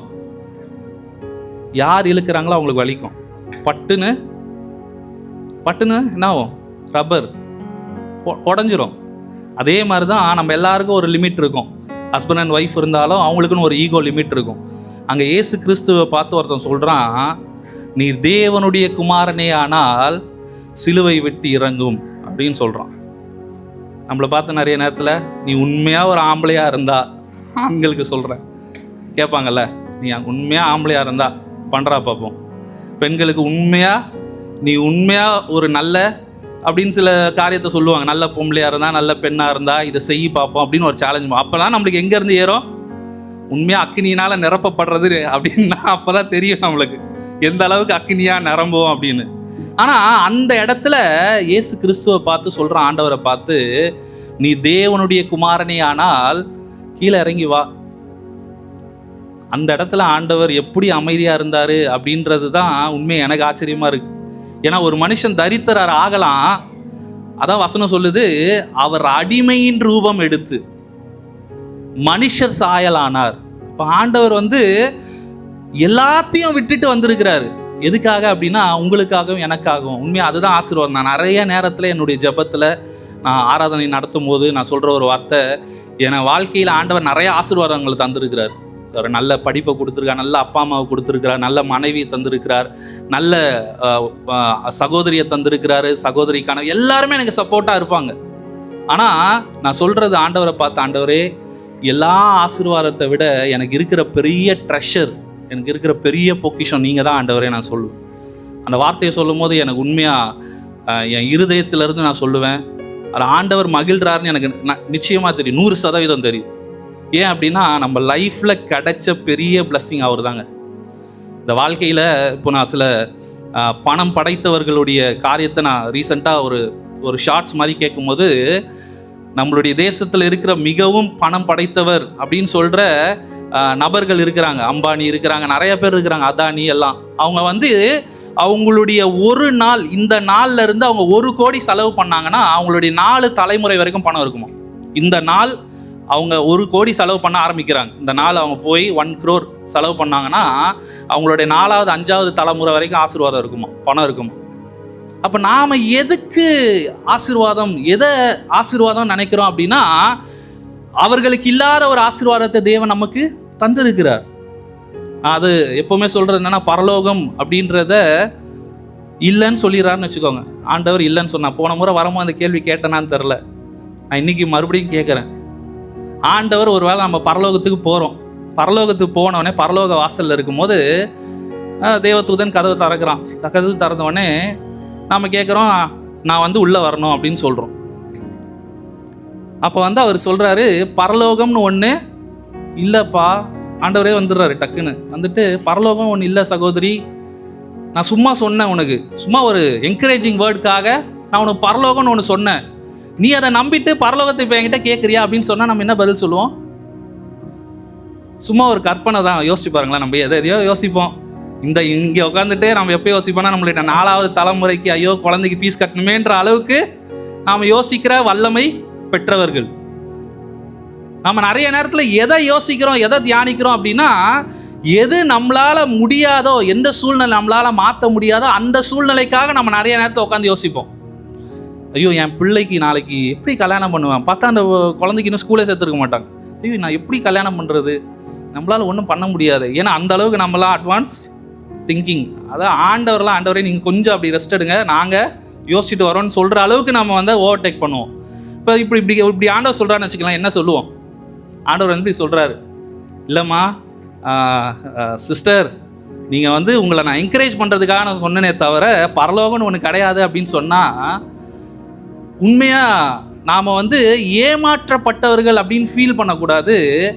ஆண்டவர் எதை நமக்கு தந்திருக்கிறாருன்னா, இந்த பூமியில் நாம் பரலோகத்தை அனுபவிக்க தான் ஆண்டவர் நம்மோடு கூட இருக்கிறார். நான் நம்புகிறேன். ஹல்லேலூயா. ஆண்டவர் அதை தான் சொல்ல, நம்ம அதை தான் ஆண்டவர்கிட்ட சொல்லணும். ஆண்டவரே எனக்கு பரலோகம் ஒன்று வந்து போனஸ். எத்தனை பேர் போனஸ் வாங்கியிருக்கோம்? அது எப்படி அப்படின்னா, நம்மளுடைய சேலரி வந்துடும், சேலரிக்கு தாண்டி தான் போனஸ் கொடுப்பாங்க. அப்போ வந்து அது நம்மளுக்கு கூட கொடுக்கப்படுகிறது. எத்தனை பேர் இட்லி வாங்கினா சாம்பார் சட்னிக்கு ஏதாவது பே பண்ணுறோமா? இட்லி வாங்கினா சாம்பார் சட்னி ஃப்ரீ. அதே மாதிரி நமக்கு ஆண்டவர் பரலோகம் அப்படின்றது இன்னொரு ஆசீர்வாதம், இன்னொரு டைமென்ஷனில் ஆண்டவர் கொடுக்குற ஆசீர்வாதமே தவிர, பரலோகம் ஆண்டவர் எனக்கு தரல அப்படின்னு சொல்லி ஃபீல் பண்ணுற அளவுக்கு நமக்கு ஒரு பிரச்சனை கிடையாது. ஏன்னா வசனம் சொல்லுகிறது, 17வது யோவான் 17வது அதிகாரம் 3வது வசனம் நினைக்கிறேன், உம்மையும் உம்முடைய பிதாவாகிய தேவனையும் குமாரனையும் அறிவதே நித்திய ஜீவன். அப்போ ஆண்டவர் எதை சொல்கிறாருன்னா நித்திய ஜீவன் அப்படின்னு. நாம் எதை சொல்கிறோன்னா பரலோகத்துக்கு போகிறது. நாம் பரலோகத்துக்கு போனோன்னா அதான் நம்ம நிறைய ஊழியர்கள் சொல்கிற விஷயத்தை கேட்டுருவோம். பரலோகம் நம்ம போனோம் அப்படின்னா ஞானஸ்தானம் எடுக்கும் போதே இன்னும் 2 நிமிஷம் இன்னும் கொஞ்ச நேரம் ப்ரோலாங் பண்ணியிருந்தாங்கன்னா நம்ம அன்றைக்கே பரலோகத்துக்கு போயிருப்போம். ஞானஸ்தானம் எடுக்கும்போது நம்ம உள்ளே போகிறோம், உள்ளே போய் ஒரே அமுக்கு, இன்னொரு 5 நிமிஷம் வெயிட் பண்ணுமா அப்படின்னு அமைக்கிருந்தாங்கன்னா நம்ம சொல்லி அப்போவே முடிஞ்சுது. ஆனால் ஆண்டவர் எதை நமக்கு தர விரும்புகிறார்? நான் ரீசெண்டாக ஒரு தேவ ஊழியர் பேசுனதை கேட்டேன். அவர் சொல்லும் போது சொல்கிறாரு, ஆண்டவர் எவரையும் ரட்சிக்க ஒரு வினாடி போதும், ஒரு செகண்ட் போதும். ஆனால் அந்த மனுஷனுக்கு ஒரு டிரான்ஸ்ஃபர்மேஷனை கொண்டு அவனுடைய சுபாவத்தை மாற்றணும் அப்படின்னா பல வருடங்கள் ஆகுமா. அதுக்கு பெஸ்ட் எக்ஸாம்பிள் யார் அப்படின்னு பார்த்தீங்கன்னா மோசே. பைபிளில் வர ரொம்ப எக்ஸாம்பிள், ஒரு பர்ஃபெக்ட் எக்ஸாம்பிள் சொல்லணும்னா மோசஸ் சொல்லலாம். ஏன் அப்படின்னா 40 வயசு ஆகுது அவருக்கு. அந்த 40 வயசுல ஆண்டவர் மட்டும் வந்து ஒரு அழைப்பை கொடுக்குறாருன்னு வச்சுக்கோங்களேன். என்ன அழைப்புனா, உன்னுடைய ப்ராஜெக்ட் என்ன, உன்னுடைய பர்பஸ் என்ன அப்படின்னா நீ இஸ்ரவேல் ஜனங்களை எகிப்திலிருந்து கொண்டு வரணும்னு சொல்லிட்டாருன்னு வச்சுக்கோங்க. மோசே எப்படின்னா தெரியுமா சொல்லியிருப்பாரு, ஆண்டவரே நீங்கள் கரெக்டான ஆளை தேடி வந்திருக்கிறீங்க, அதுக்கு நான் தான் கரெக்டான ஆள் அப்படின்றத நான் 100% சொல்ல முடியும் ஆண்டவரேன்னு சொல்லுவார். ஒருவேளை மோசையா 40வது வயசுல ஆண்டவர் போய் இந்த ப்ராஜெக்டை கொடுத்துருந்தா. ஆனால் ஆண்டவர் எப்போ கொண்டு வர்றார் அப்படின்னா 80வது வயசுல போய் சொல்றாரு. அப்போ மோசே சொல்றாரு, நான் மந்தனாவும் திக்கு வாயும் உள்ளவன். 40வது வயசுல போய் கேட்டிருந்தீங்கன்னா அவர் சொல்லியிருப்பாரு, எகிப்தில் இருக்கிற பெஸ்ட் காலேஜில் படித்தேன், பெஸ்ட்டு எல்லாத்தையும் கற்றுக்கொண்டேன், எல்லா சாஸ்திரங்களை கற்றுக்கொண்டேன், என்னை விட ஒரு பர்ஃபெக்டான ஆள் உங்களுக்கு கிடைக்காத ஆண்டவரே, கரெக்டான சாய்ஸ் தான், வெரி குட் அப்படின்னு சொல்லியிருக்கிற மோசே சொல்கிறாரு 80வது வருஷத்தில், ஆண்டவரே நான் திக்கு வாயும் மந்த உதடும் உள்ளவன். ஏன் அப்படின்னா 40 வருஷம் வனாந்தரத்தில் போனார்ல, அப்போ அவர் வந்து பார்த்துரு எல்லாம் எதை பார்த்துருக்காரு, ஆடை தான் பார்த்துருக்கிறார். ஆடை எப்படி மேய்ப்பாங்க? ஆடுக்கு வந்து பியூட்டிஃபுல்லாக ஏதாவது வசனம் ஏதாவது பேசி மேய்ப்பாங்களா? ஆடே நான் உன்னிடத்தில் அன்பு கூறுகிறேன், நான் சொல்வதை கேட்பாய் அப்படிலாம் கேட்டால் அதுக்கு தெரியாது. மேன்னா தான் அதுக்கு புரியும். அப்போ இப்போ மோசே எப்படி ஆயிட்டாரு அப்படின்னா இனி என்னால் ஒன்றும் பண்ண முடியாதுன்னு ஒரு நிலைமைக்கு வந்துட்டாரு பாருங்க. அப்போ ஆண்டவர் சொல்கிறாரு, நீ தான் எனக்கு சரியான ஆள். இன்றைக்கி நான் சொல்கிற ஒரே ஒரு விஷயம் என்ன அப்படின்னா, உபாகமம் 8வது அதிகாரம் எடுத்துக்குவோம். நான் இப்போ வெறும் இன்ட்ரடக்ஷனில் தான் இருக்கிறேன். ஏன்னா நீங்கள் கொஞ்சம் கொஞ்சமாக லேட்டாக வர்றதுனால நானும் கொஞ்சம் கொஞ்சமாக லேட்டாக முடிக்கிறதுக்கு தான் பிரயாசப்படுவேன். அதனால் கரெக்டான நேரத்தில் முடிப்பாயாக அப்படின்னு சொல்லி கல்லெறிய கூடாது என்பதை இப்பொழுதே நான் சொல்லிக்கொள்ள விரும்புகிறேன். உபாகமம் 8வது அதிகாரம் 2-3 வாசிங்க பார்ப்போம். தேவனாகிய கர்த்தர் உன்னை சிறுமைப்படுத்தும்படிக்கும் தம்முடைய கட்டளைகளை நீ கைக்கொள்ள மாட்டாயோ என்று அவர் உன்னை சோதித்து உன் இதயத்தில் உள்ளதை நீ அறியும்படிக்கும் உன்னை இந்த 40 வருஷம் அளவும் வனாந்தரத்திலே நடத்தி வந்த எல்லா வழியையும் நினைப்பாயாக. அவர் உன்னை சிறுமைப்படுத்தி உன்னை பசியினால் வருந்தி, மனுஷன் அப்பத்தினால் மாத்திரமல்ல கர்த்தருடைய வாயிலிருந்து புறப்படுகிற ஒவ்வொரு வார்த்தையினாலும் பிழைப்பான் என்பதை உனக்கு உணர்த்தும்படிக்கு நீயும் உன் பிதாக்களும் அறியாதிருந்த மன்னாவினால் உன்னை போஷித்தார். ஆண்டவர் இங்க ஒரு ரத்தின சுருக்கம் அப்படின்னு சொல்லுவாங்கல்ல, ரொம்ப ஷார்ட் அண்ட் ஸ்வீட் அப்படின்னு சொல்லுவாங்கல்ல. இஸ்ரவேல் ஜனங்களை வனாந்திரத்தில் நடத்தினதுக்கு நிறைய காரியங்கள் இருக்கு. அதில் ஒரு மெயின் தீம் என்ன சொல்றாரு அப்படின்னா, உன் தேவனாகிய கர்த்தர் உன்னை சிறுமைப்படுத்தும்படிக்கும் தம்முடைய கட்டளைகளை நீ கை கொள்வாயோ கை கொள்ள மாட்டாயோ என்று உன்னை சோதித்து உன் இருதயத்துள்ளதை, இதுதான் கீ பாயிண்ட், என்னது, நீ அறியும்படிக்கு. ஆண்டவர் அறியும்படி கிடையாது, அவருக்கு எல்லாம் தெரியும். ஆனா யார் அறிந்து கொள்ளணும் அப்படின்னு விரும்புறாருன்னா, நாம் அறிந்து கொள்ளும்படிக்கு உன்னை இந்த 40 வருஷம் அளவும் வனாந்திரத்தில் நடத்தி வந்த எல்லா வழியையும் நினைப்பாயாக. அவர் உன்னை சிறுமைப்படுத்தி உன்னை பசியினால் வருத்தி, மனுஷன் அப்பத்தினால் மாத்திரமல்ல, ஒன்னுத்த ப்ரூவ் பண்ண விரும்புறாருங்க. அப்பத்தினாலெல்லாம் நீ வந்து போஷிக்கப்பட முடியாது. மனுஷன் அப்பத்தினால் மாத்திரம் அல்ல. அவன் என்ன நினைச்சிட்டான் அப்படின்னா, இஸ்ரவேல் ஜனம், எனக்கு இன்னைக்கு அப்பம் வேணும், எனக்கு இன்னைக்கு காடை வேணும், எனக்கு இன்னைக்கு வெள்ளை பூண்டு வேணும், எனக்கு இன்னைக்கு வெங்காயம் வேணும், எனக்கு இன்னைக்கு எல்லாம் வேணும் ஆண்டவரே, இன்னைக்கு எனக்கு வேணும். ஆனா ஆண்டவர் என்ன சொல்றாரு அப்படின்னா, மனுஷன் அப்பத்தினால் மாத்திரம் பிழைப்பதில்லை அப்படின்றத ஆண்டவர் அவனுக்கு காண்பிக்க விரும்புறார். நமக்கு நிறைய நேரத்துல இந்த காரியத்தை சொல்ல விரும்புவார். ஏன்ல, என்னுடைய தனிப்பட்ட வாழ்க்கையின் அனுபவத்தை வச்சு சொல்றேன். வனாந்திரம் அப்படின்றது இங்க இஸ்ரவேல் ஜனங்களுக்கு ஒரு வனாந்திரம். லூக்கா 4:1 வாசிங்களேன். லூக்கா 4:1. ஏன் அப்படின்னா வனாந்திரம் வெறும் வணங்கா கழுத்துள்ள ஜனத்துக்கு மாத்திரம் அல்ல. வாசிங்க. இயேசு பரிசுத்த ஆவியினாலே நிறைந்தவராய் யோர்தானை விட்டு திரும்பி ஆவியானவராலே வனாந்தரத்திற்கு கொண்டு போகப்பட்டு. நல்லா வாசிங்க, கரெக்டா தான் வாசிக்கிறோமா? இயேசு பரிசுத்த ஆவியினால் நிறைந்தவராய் நாம அப்படியே அந்நிய பாஷையில பேசி பரிசுத்த ஆவியினால நிரப்பப்படுறோம். நிரப்பப்பட்டுட்டு ஆண்டவரே ஏன் எனக்கு ட்ரைனஸ், ஆண்டவரே ஏன் எனக்கு வனாந்திரம்? இங்க வசனம் சொல்லுது தெளிவா, இயேசு பரிசுத்த ஆவியினாலே நிறைந்தவராய் யோர்தானை விட்டு திரும்பி ஆவியானவராலே வனாந்திரத்துக்கு கொண்டு போகப்பட்டு. இயேசு கிறிஸ்துவுக்கு வனாந்திரம் வேணுமா? தேவகுமாரனுக்கு வனாந்திரம் வேணுமா? அவர் எவ்வளோ தெளிவா சொல்றாரு ஒரு காரியத்தை, என்னில் பாவம் உண்டு அப்படின்னு நீங்க யாராவது சொல்ல முடியுமா அப்படின்னு சொல்றாரு. எவ்வளோ தைரியமா தான் சொந்த ஜனங்கள் மத்தியில, மற்ற ஜனங்கள் மத்தியில. ஒருவேளை இப்ப எங்க அப்பா அம்மா இங்க உட்காந்துருப்பாங்க அப்படின்னா நானே அதை சொல்ல முடியாது. என்னில் பாவம் உண்டு என்று இங்க யாராவது சொல்ல முடியுமான்னு எழுந்து சொல்றாங்க அவங்க. ஆனா இயேசு கிறிஸ்து சொல்றாருன்னா அவ்வளோ தைரியமா சொல்றாரு, பாவம் இல்லாதவராய் சொல்றாரு. அவருக்கும் வனாந்திர அனுபவம் இருக்கு. நிறைய நேரத்துல இந்த வனாந்திர பாதை அப்படின்றது பெயின்ஃபுல்லான பாதை. ஏன்னா இப்ப நானுமே ஒரு வனாந்திரத்துக்குள்ளதான் போயிட்டு இருக்கிறேன்.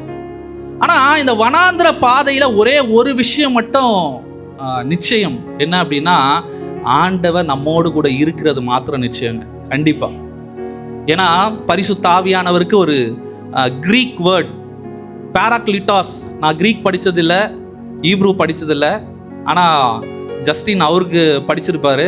ஆனால் எனக்கு ஒரு சில வார்த்தை, ஏன் அப்படின்னா எனக்கு எல்லாம் தெரியும் அப்படின்னு சொல்றதுக்காக நான் சொல்லலை. இந்த பாராக்லிட்டாஸ் அப்படின்ற ஒரு வார்த்தை என்னை ரொம்ப டச் பண்ண வார்த்தை. ஏன் அப்படின்னா ஒரு அத்லெட் ஓடுறாருன்னு வச்சுக்கோங்களேன். ஒரு அத்லெட் ஓடுறாரு, அதாவது ரன்னிங் ரேஸ் ஓடுற ஒரு அத்லெட் ஓடுறாருன்னா அவருக்கு கோச் பண்றவரு அவருக்கு எல்லா ட்ரைனிங்கும் கொடுப்பா. இப்போ ஒரு எக்ஸாம்பிள் பார்த்தீங்கன்னா உசைன் போல்ட் ஓடுறாரு அப்படின்னா அவருக்கு ட்ரெயின் பண்ண ஒரு ட்ரெயினர் இருந்திருப்பாரு. எத்தனையோ வருஷம் அவர் ப்ராக்டிஸ் பண்ணியிருக்கிறாரு. ஆனால் ட்ராக்ல ஓடும் போது உசைன் போல்ட் மாத்திரம்தான் ஓடுவார். ஆனால் அந்த பாராக்லிட்டாஸ் அப்படின்ற வார்த்தை, அந்த அத்லெட் ஓடும் பொழுது அந்த பரிசுத்த ஆவியானவரும் கூட போகிறார் அந்த பாதையில். எனக்கு அதனால தான் அது ரொம்ப பிடிச்ச ஒரு வார்த்தை. ஏன் அப்படின்னா அந்த வேதத்தை நான் எடுத்து வாசிக்கும் பொழுது நான் என்னுடைய 10th ஸ்டாண்டர்டில் நல்ல மார்க் எடுக்கணும் அப்படின்றதுக்கு தான் இந்த பைபிளை எடுத்து வாசிக்க ஆரம்பித்தேன்.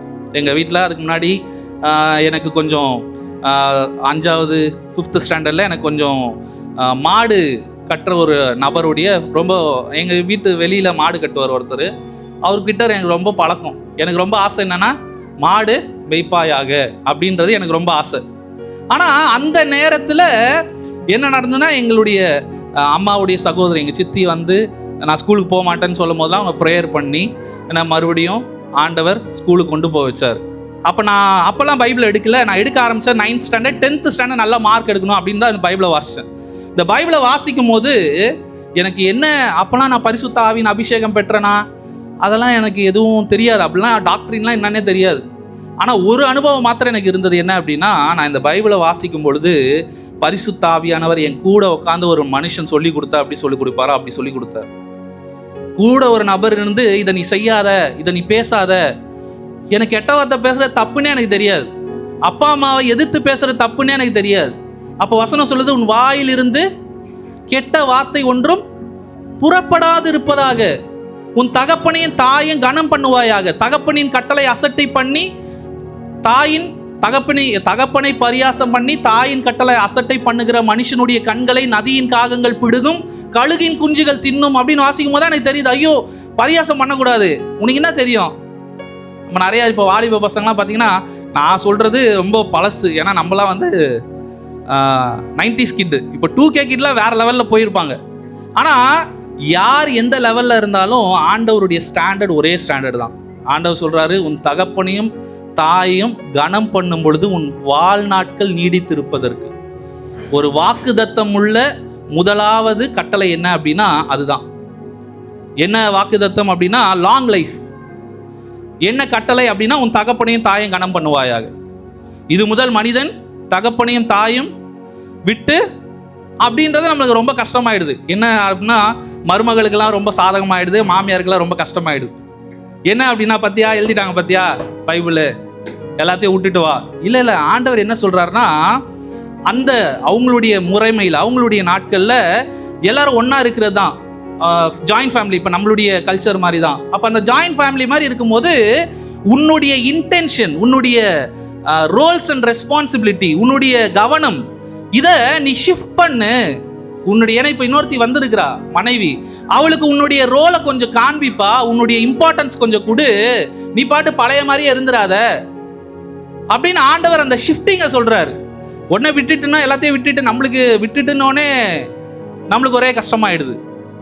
ஆனா அந்த விடுதலை பத்தி சொல்ல, எனக்கு ஒரு சமீபம் இல்லை, ஒரு 3-4 வருஷம் முன்னாடி ஒரு மேரேஜுக்கு போயிருக்கும் போது ஒன் ஃப்ளஷ், ஒரே மாம்சமா இருப்பார்கள், கணவனும் மனைவியும் ஒரே மாம்சமா இருப்பார்கள் அப்படின்னு ஒருத்தர் பேசும்போது, அது ஒரு மேரேஜில் பேசுறாரு. ஆனால் எனக்கு என்ன ஒரு கெட்ட பழக்கம் அப்படின்னா, பிரசங்கம் யார் பண்ணாலும் சரி, ஒருவேளை ஏதோ இப்போ ஜெஸ்ஸியே வந்து இன்னொரு 2 வருஷத்தில் பிரசங்கம் பண்ண வந்து உட்காந்தாலும் எனக்கு அது ரொம்ப ஆசை என்னன்னா, ஆண்டவர் என் கூட பேசணும்னு ஆசைப்படுவேன்.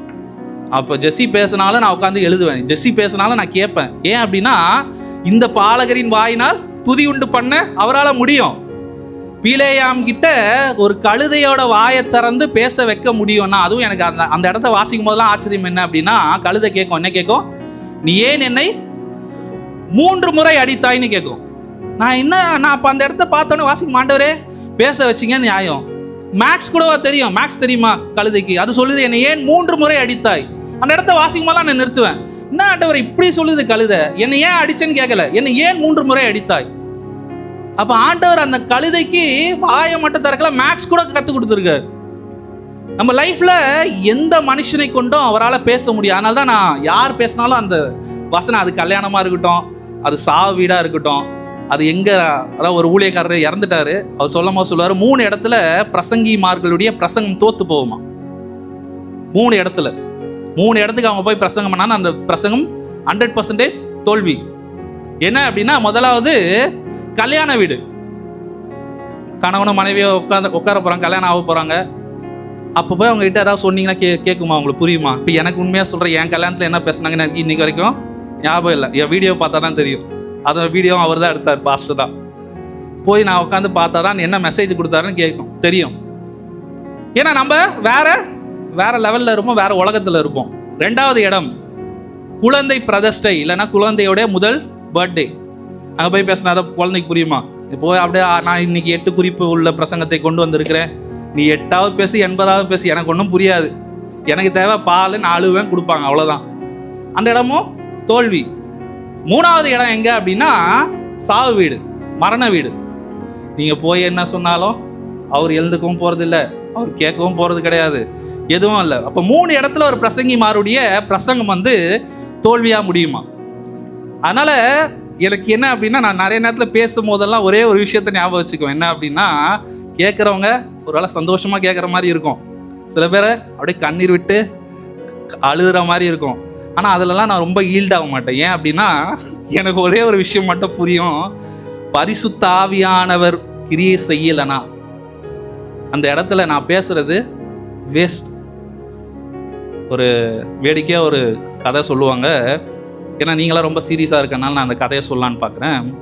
ஒரு பிரசங்கி வந்து பிரசங்கம் பண்ணுறாரு, இதே மாதிரி ஸ்பெஷல் மீட்டிங்கு, அவர் வந்து பிரசங்கம் பண்ணுறாரு, சும்மா பயங்கர ஃபயராக பேசுகிறாரு.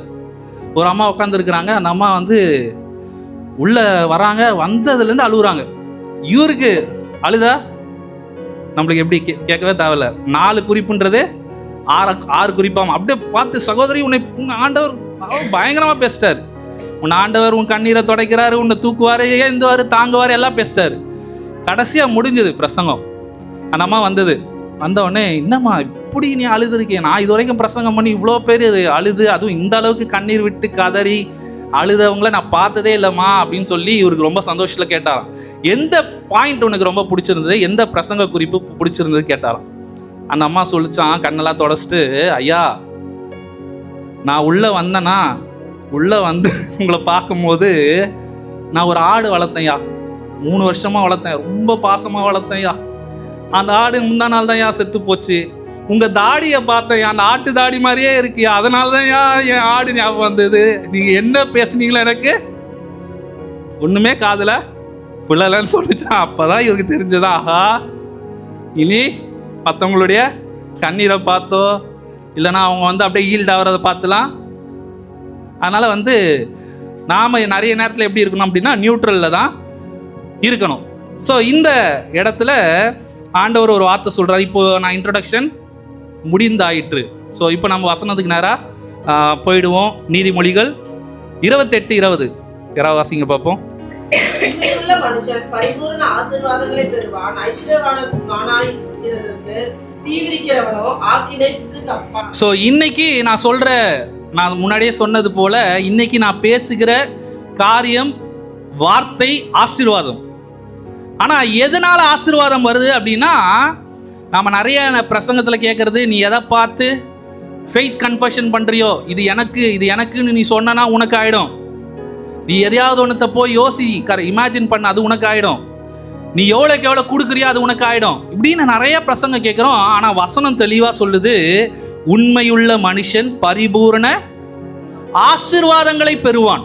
நாட் ஒன்லி பிளஸ்ஸிங், ஒரே ஒரு ஆசீர்வாதம் இல்லை, ஆசீர்வாதங்களை யார் பெறுவா அப்படின்னா, யார் உண்மையா இருக்கிறானோ அவனுக்கு ஆண்டவர் சொல்றாரு, நான் ஆசீர்வாதங்களை தருவேன். யோபு 33:3 நம்ம சீக்கிரமா போகலாம்.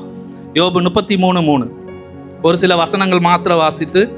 என் வார்த்தைகள் என் இருதயத்தில் உண்மைக்கு ஒத்திருக்கும், நான் அறிந்ததை என் உதடுகள் சுத்தமாய் வசனிக்கும். ஸோ இங்க யோபு சொல்றாரு, என் வார்த்தைகள் என் இருதயத்தின் உண்மைக்கு ஒத்திருக்கும், நான் அறிந்ததை என் உதடுகள் சுத்தமாய் வசனிக்கும். யோபு உண்மைக்கு ஒரு டெஃபினிஷன் கொடுக்கிறார்.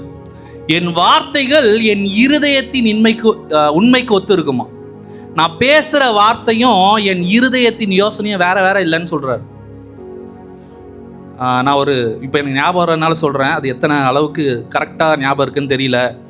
ஒரு பிரச்சனைக்கு நம்ம போய் மற்றவங்க கிட்ட ஷேர் பண்ணுறோம். இப்போ என்னுடைய பிரச்சனையை நான் இப்போ ஒருவேளை நம்ம ஆவிக்குரிய ஜனங்க கிட்ட நான் சொல்ல முடியாது, அது அப்ளை ஆகுமான்னு தெரியாது. ஒருவேளை ஆண்டவர் அறியாத ஜனங்க கிட்ட போய் ஒரு பிரச்சனையை சொல்கிறீங்கன்னு வச்சுக்கோங்களேன். இப்போ சிஸ்டருக்கு ஆண்டவர் அறியல, நான் வெளியில் பார்க்குறேன், இவங்களை பார்த்து சொல்கிறேன், என் பிரச்சனையை பற்றி சொல்கிறேன் அப்படின்னா, அந்த பிரச்சனைக்கு அதாவது 3 விதமாக யோசிப்பாங்களாம். ஒன்று என்ன அப்படின்னா, அந்த பிரச்சனை உனக்கு இருந்தால் எனக்கு என்னடா ஆச்சு, நீ ஏதோ சொல்லிட்டு போ. இன்னொன்று யோசிப்பாங்களாம், அந்த பிரச்சனைக்கான சொல்யூஷன் என்கிட்ட இல்லை. அந்த பிரச்சனை சில பேர் காதலே வாங்க மாட்டான், சில பேர் காதில் வாங்குவான். இன்னொரு குரூப் இருக்கான், மோசமான குரூப்பு. நம்ம அந்த பிரச்சனை இருக்குது அப்படின்னா அவனுக்கு ரொம்ப சந்தோஷமா, ரொம்ப ஹாப்பி ஆவாங்களாம். உனக்கு அந்த பிரச்சனை இருக்கா, கரெக்டாக மாட்டினாப்ப. சில பேர் பொம்பளை பொண்ணு பிறந்தா அவனுக்கு பொண்ணு தாண்டா பிறக்கணும், இதில் என்னடா உனக்கு ஒரு சந்தோஷம்.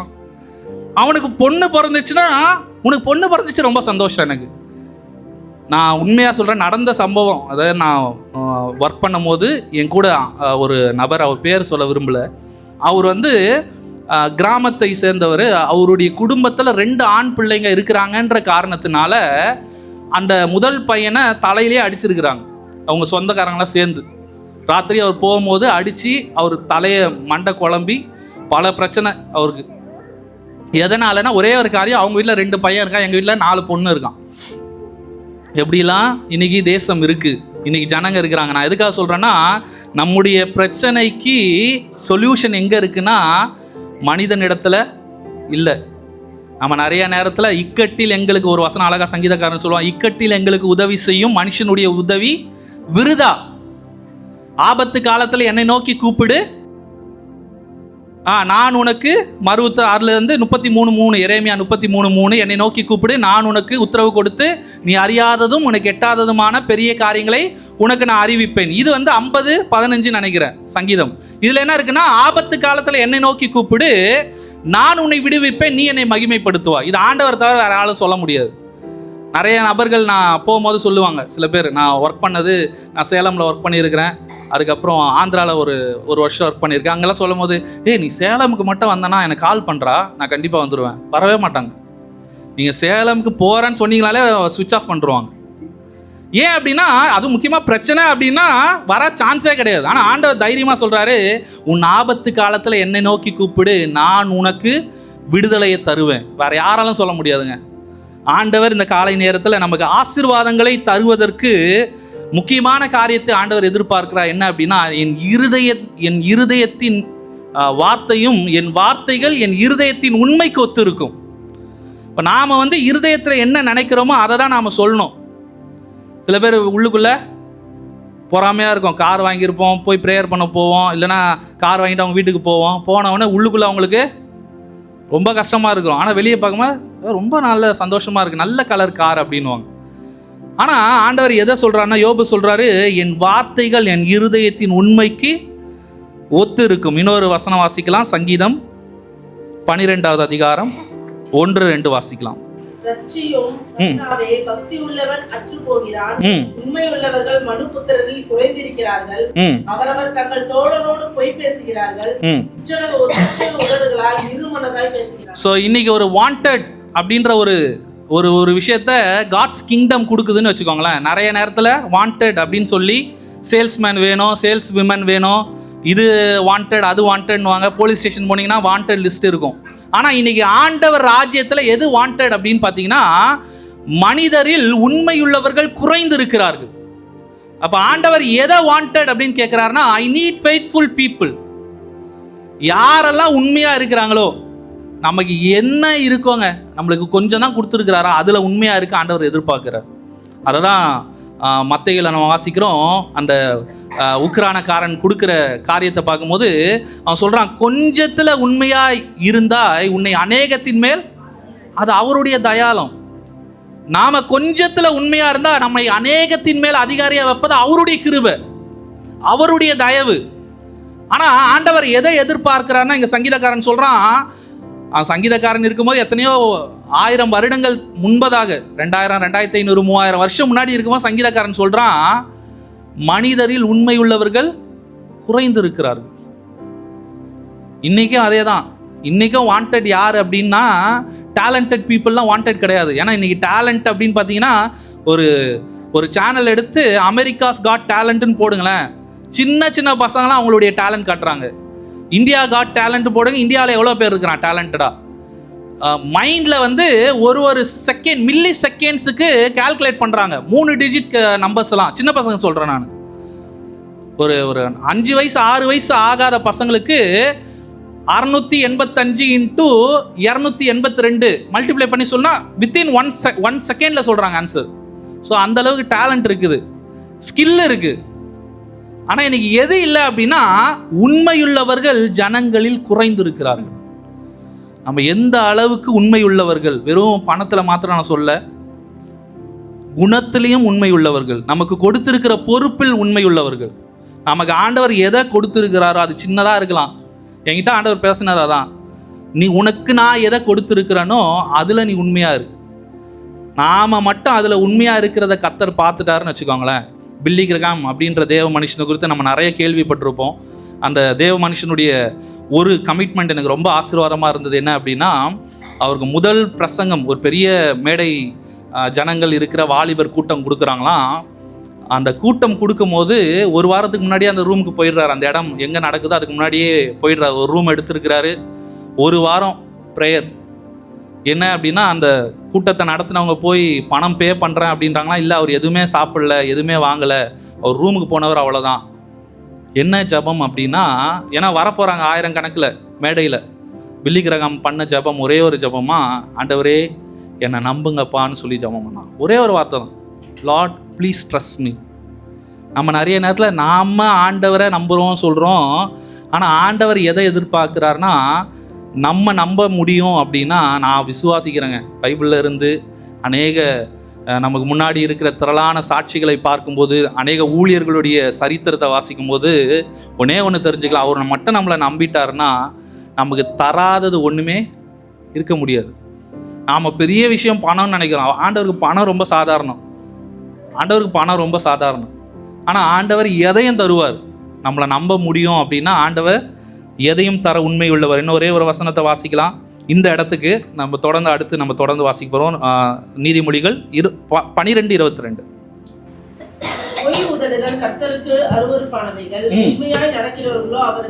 ஸோ ஆண்டவருக்கு யார் ரொம்ப பிரியம்?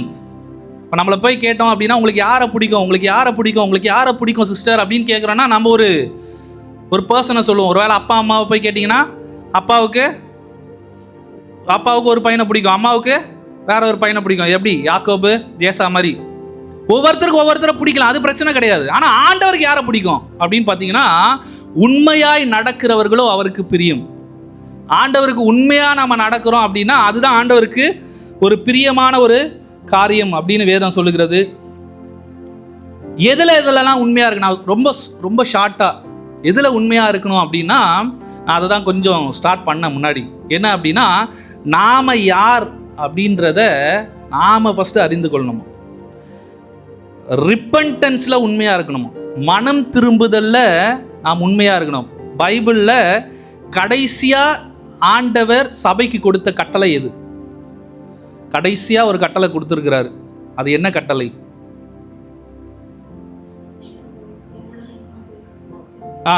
உலகம் எங்கும் போய் சுவிசேஷத்தை பிரசங்கியுங்கள், கிரேட் கமிஷன் அப்படின்னு சொல்லுவாங்க.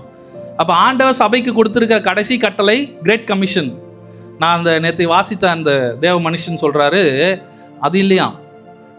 எது அப்படின்னா, வெளிப்படுத்தின விசேஷத்தில் பார்த்தீங்கன்னா சபைகளுக்கு ஆண்டவர் சொல்கிற போது 7 சபைகளுக்கு சொல்லும் போது 5 சபைகளுக்கு சொல்கிற வார்த்தை மனம் திரும்பு. ஆண்டவர் சொல்கிற டைரக்ட் வேர்ட் சர்ச்சுக்கு ரிப்பன்ட். நாம இன்னைக்கு ஆண்டவரே நாங்கள் புறப்படுறோம், ஆண்டவரே நாங்கள் கிளம்பியே ஆவோம் ஆண்டவரே. ஆமாம், ஆண்டவர் சொல்கிறாரு நீ மனம் திரும்பு. அப்போ சபைக்கு ஆண்டவர் கொடுத்த கடைசி கட்டளை என்ன அப்படின்னா மனம் திரும்புதல், உண்மையாய் மனம் திரும்பணுமா. நீங்கள் அது பைபிளில் பார்த்தீங்கன்னா அந்த ட்ரூ ரிப்பன்டன்ஸ் அப்படின்றது it is not about cry, அழுகிறதுனால உண்மையான மனம் திரும்புதல். ஏமாந்துடக்கூடாது. நான் சொன்னல ஒரு சகோதரி மாதிரி ஆகிடும். பந்திலாம் கொடுக்கும்போது, எங்களுடைய சபையில் பந்தி கொடுக்கும்போது பார்த்தீங்கன்னா நிறைய பேர் அழுதுகிட்டே பந்தி வாங்குவாங்க.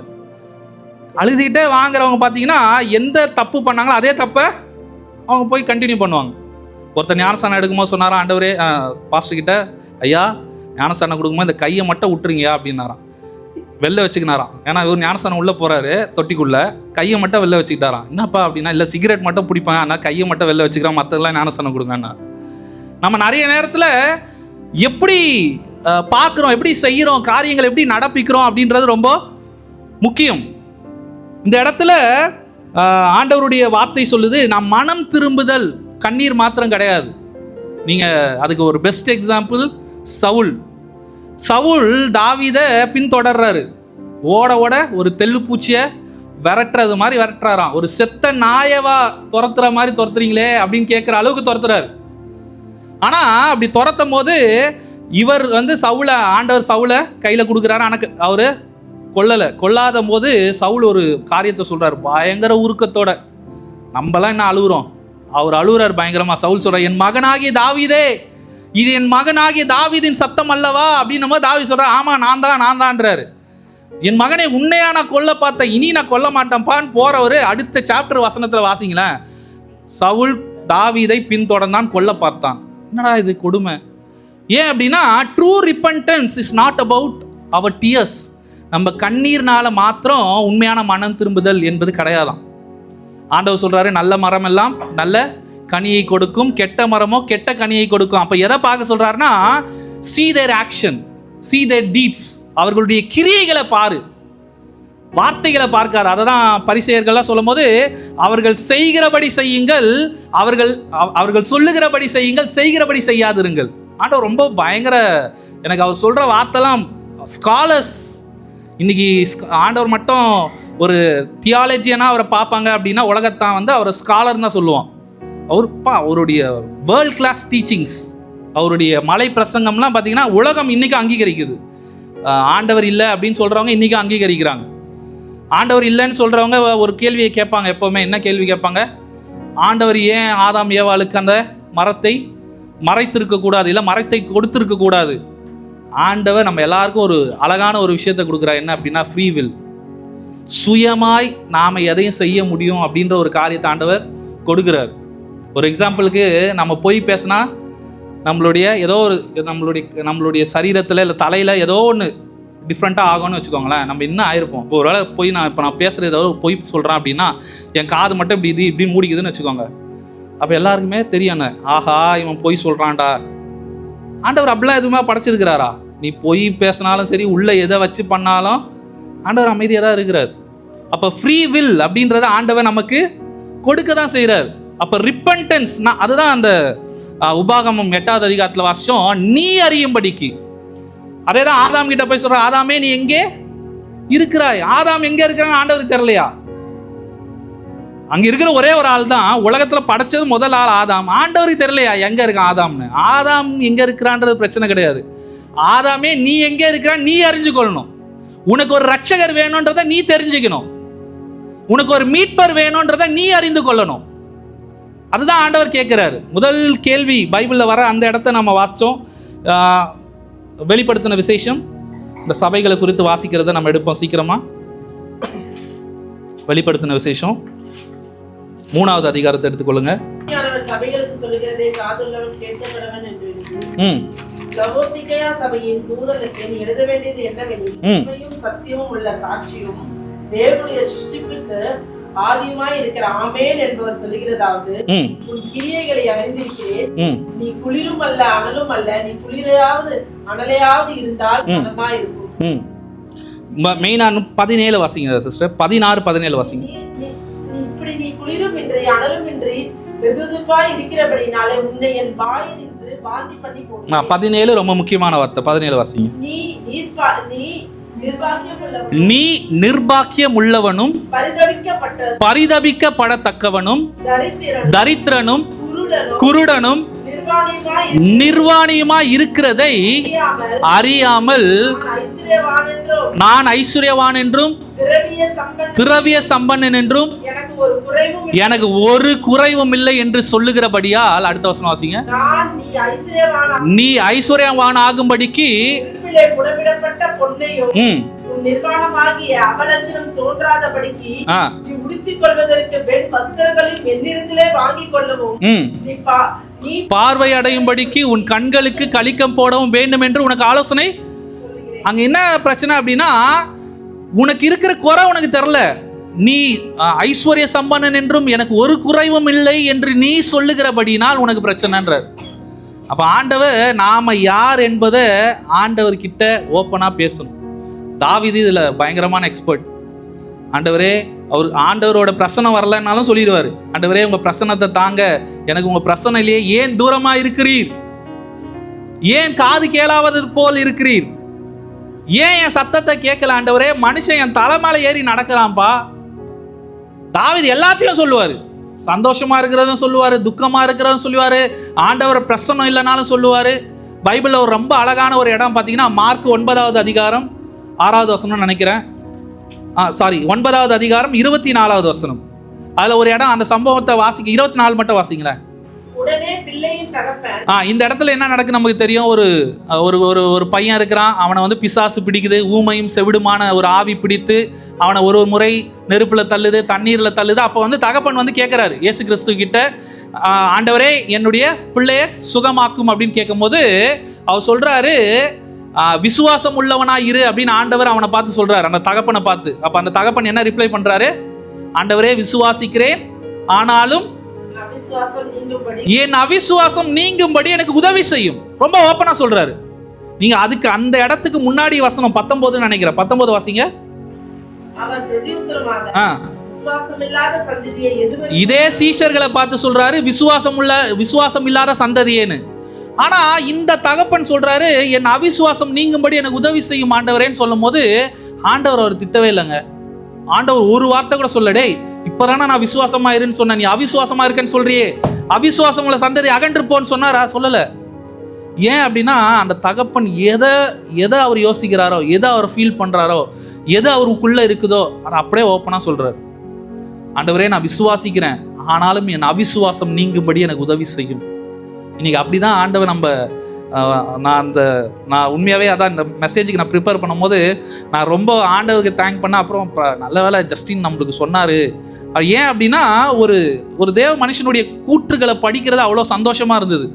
அந்த தேவ மனுஷன் சொல்கிறாரு, அவர் சொல்லும் போது நிறைய காரியங்களை சொல்கிறாரு, நிறைய அவருடைய அனுபவங்கள், நிறைய சத்தியங்களை சொல்லும்போது இந்த இடத்துல பர்டிகுலர் இந்த இடத்த வாசிங்க, இன்னும் ஒரே ஒரு முறை வாசிங்க பார்ப்போம் அந்த இடம். உடனே பிள்ளையின் தகப்பன், விசுவாசிக்கிறவன் ஆண்டவரே என் அவிசுவாசம் நீங்கும்படி உதவி செய்யும் என்று கண்ணீரோடு சத்தமிட்டு சொன்னார். சோ அவர் சொல்ற காரியம் என்ன அப்படின்னா, அவர் ஓப்பனா ஒரு விஷயத்த சொல்றாரு, ஆண்டவரே என்னால முடியல. கரெக்டா சொல்றாங்க சிஸ்டர். நிறைய நேரத்தில் நானும் அப்படிதான், ஆண்டவரே இதுக்கு மேல நம்மளால முடியல ஆண்டவரே, போதும் ஆண்டவரே, ரொம்ப நம்மளால் இந்த மாதிரி மனுஷங்க பார்க்குறது, பேசுகிறது, கேட்குறது, இல்லை தனியாக போய் நிற்கிறது இருக்கிறதுலே ரொம்ப மோசம். அதுதான் நம்ம வந்து ஆராதனை பண்ணும்போது, ஆனால் நான் உண்மையாக சொல்கிறேன், நான் ஒரு சில நேரத்தில் எங்கள் சபைக்கு வரும்போது மழை நேரத்தில் என் மனைவி பிள்ளைங்களை கூப்பிட்டு வர முடியாது. அப்போ நான் மட்டும் தனியாக போவேன். போகும்போதும் ஒரே ஒரு காரியத்தை, நான் மட்டும்தான் இருப்பேன். சேரை போடுவேன், போட்டுட்டு ஆண்டவரே நீங்கள் வாங்கப்பா அப்படின்னு நான் சொல்லுவேன். உண்மையாக சொல்கிறேங்க, அந்த இடத்துல நான் ஆராதனை பண்ணும்போது தேவ பிரசன்னத்தை 100% ஆண்டவர் இந்த இடத்துல தான் நான் இருக்கிறேன் அப்படின்னு சொல்லுவேன். அதுதான் ஒரு ஆசீர்வாதம். வேறு என்ன ஆசீர்வாதம் இருக்குது?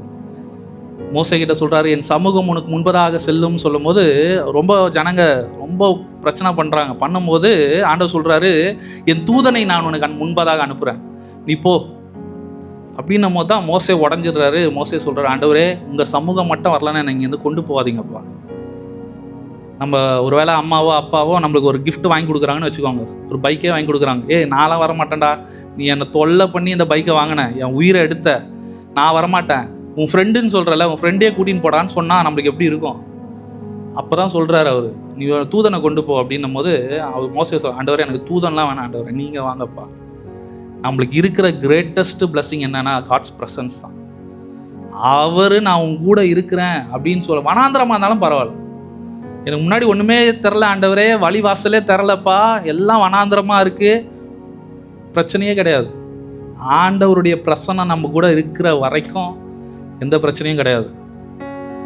நான் இன்னைக்கு 2 நாளாக ரொம்ப யோசித்து எடுத்த வசனங்கள்லாம் நாம் நிறைய நேரத்தில் நம்மளுடைய பிள்ளைகளுக்காக நம்ம யோசிக்கிறோம். நான் என்னையும் சேர்த்து சொல்கிறேன், நம்மளுடைய பிள்ளைகளுக்காக நம்ம யோசிக்கிறோம். ஆனால் ஆண்டவர் நம்மளுடைய சந்ததிகளை ஆசீர்வதிக்க அவர் திட்டம் வச்சிருக்கிறாருங்க. எனக்கு இந்த இடத்துல வரும்போது ஆண்டவர் எனக்கு சொல்லுன்னு சொன்னது தான் நான் சொல்கிறேன். நம்ம நிறைய நேரத்தில் நம்ம பிள்ளைகளுக்கான கேரை யோசிக்கிறோம். ஆனால் நாம் உண்மையாக நம்மளுடைய பிள்ளைகளை தாண்டி, அதாவது சில விஷயம் நம்மளுக்கு இன்னைக்கு இல்லைன்னு இருக்குல்ல, குறையாக இருக்குல்ல, அதெல்லாம் ஃப்யூச்சரில் தவிர்க்க முடியாததான் நம்ம வாழ்க்கையில் வந்துடுமா. அதெல்லாம் தவிர்க்கவே முடியாது. இன்னைக்கு எனக்கு பணம் இல்லை, அதெல்லாம் நீ தவிர்க்கவே முடியாது, உனக்கு வந்துடும். எனக்கு இன்னைக்கு ஜனங்கள், அது நீ தவிர்க்கவே முடியாது, ஆண்டவர் நடத்துவார். ஆண்டவரே இன்னைக்கு என் பிள்ளைக்கு இல்லை நீ தவிர்க்கவே முடியாது, நீ அநேக பிள்ளைக்கு ஆசீர்வாதமாக இருப்ப. ஆண்டவர் அப்படிதான் ஒவ்வொருத்தரும் அழைக்கிறாரு. ஆபிரகாம் அழைக்கும் போது ஆண்டவர் ஒரு மனுஷனை பார்க்கல, ஆபிரகாமிடத்திலிருந்து வருகிற ஜனங்களை ஆண்டவர் பார்க்கிறார்.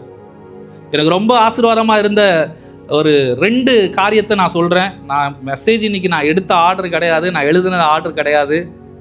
ஆண்டவர் என்னை எப்படி நடத்துகிறாரோ அப்படி தான் நான் பேசுகிறேன். 2 காரியங்களை ஆண்டவர் பைபிளில் ஒரு ஒரு பெரிய குரூப் ஒன்று வராங்க. எரேமியா 35 எடுத்துக்கோங்களேன். எரேமியா 35 2 ப்ரூஃப். ஆண்டவர் நம்முடைய சந்ததிகளை ஆசீர்வதிக்கிறார். நாம நம்முடைய பிள்ளைகள் யோசிக்கிறோம், ஆண்டவர் நம் சந்ததிகளை ஆசீர்வதிக்கிறார் அப்படின்றதுக்கு நான் 2 இடத்த மட்டும் சொல்ல விரும்புகிறேன். எரேமியா 35வது அதிகாரம் எடுத்துக்கோங்க. ஆக்சுவலாக 1லிருந்து 19 வரைக்கும் அது வருது. ஆனால் 1, 2, 5, 6, 7 வாசிங்க பார்ப்போம்.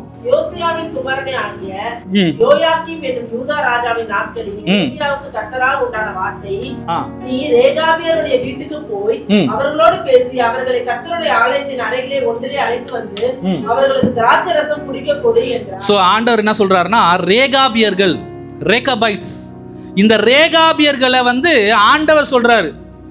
ஆண்டவர் இந்த ரேகாபியர்களை சொல்றாரு, எரேமியாவுக்கு கர்த்தருடைய வார்த்தை நீ போய் ரேகாபியர் வீட்டுக்கு போ, அவங்களுக்கு திராட்சை ரசம் குடிக்க கொடு. 6-7 வாசிங்க. அதற்கு அவர்கள், நாங்கள் திராட்சை ரசம் குடிக்கிறதில்லை, ஏனென்றால் ரேகாபின் குமாரனாகிய எங்களுடைய தகப்பன் யோனதாப் நீங்கள் பரதேசிகளாய் தங்குகிற தேசத்திலே நீடித்து இருக்கும்படிக்கு நீங்களும் உங்கள் பிள்ளைகளும் என்றென்றைக்கும் திராட்சை ரசம் குடியாமலும் வீட்டை கட்டாமலும் விதையை விதையாமலும் திராட்சரச தோட்டத்தை நாட்டாமலும் அதை கையாளாமலும் உங்களுடைய எல்லா நாட்களிலும் கூடாரங்களிலே குடியிருப்பீர்களாக என்று எங்களுக்கு. யார் சொன்னானா? ரேகாபியர்கள் ரிப்ளை பண்றாங்க.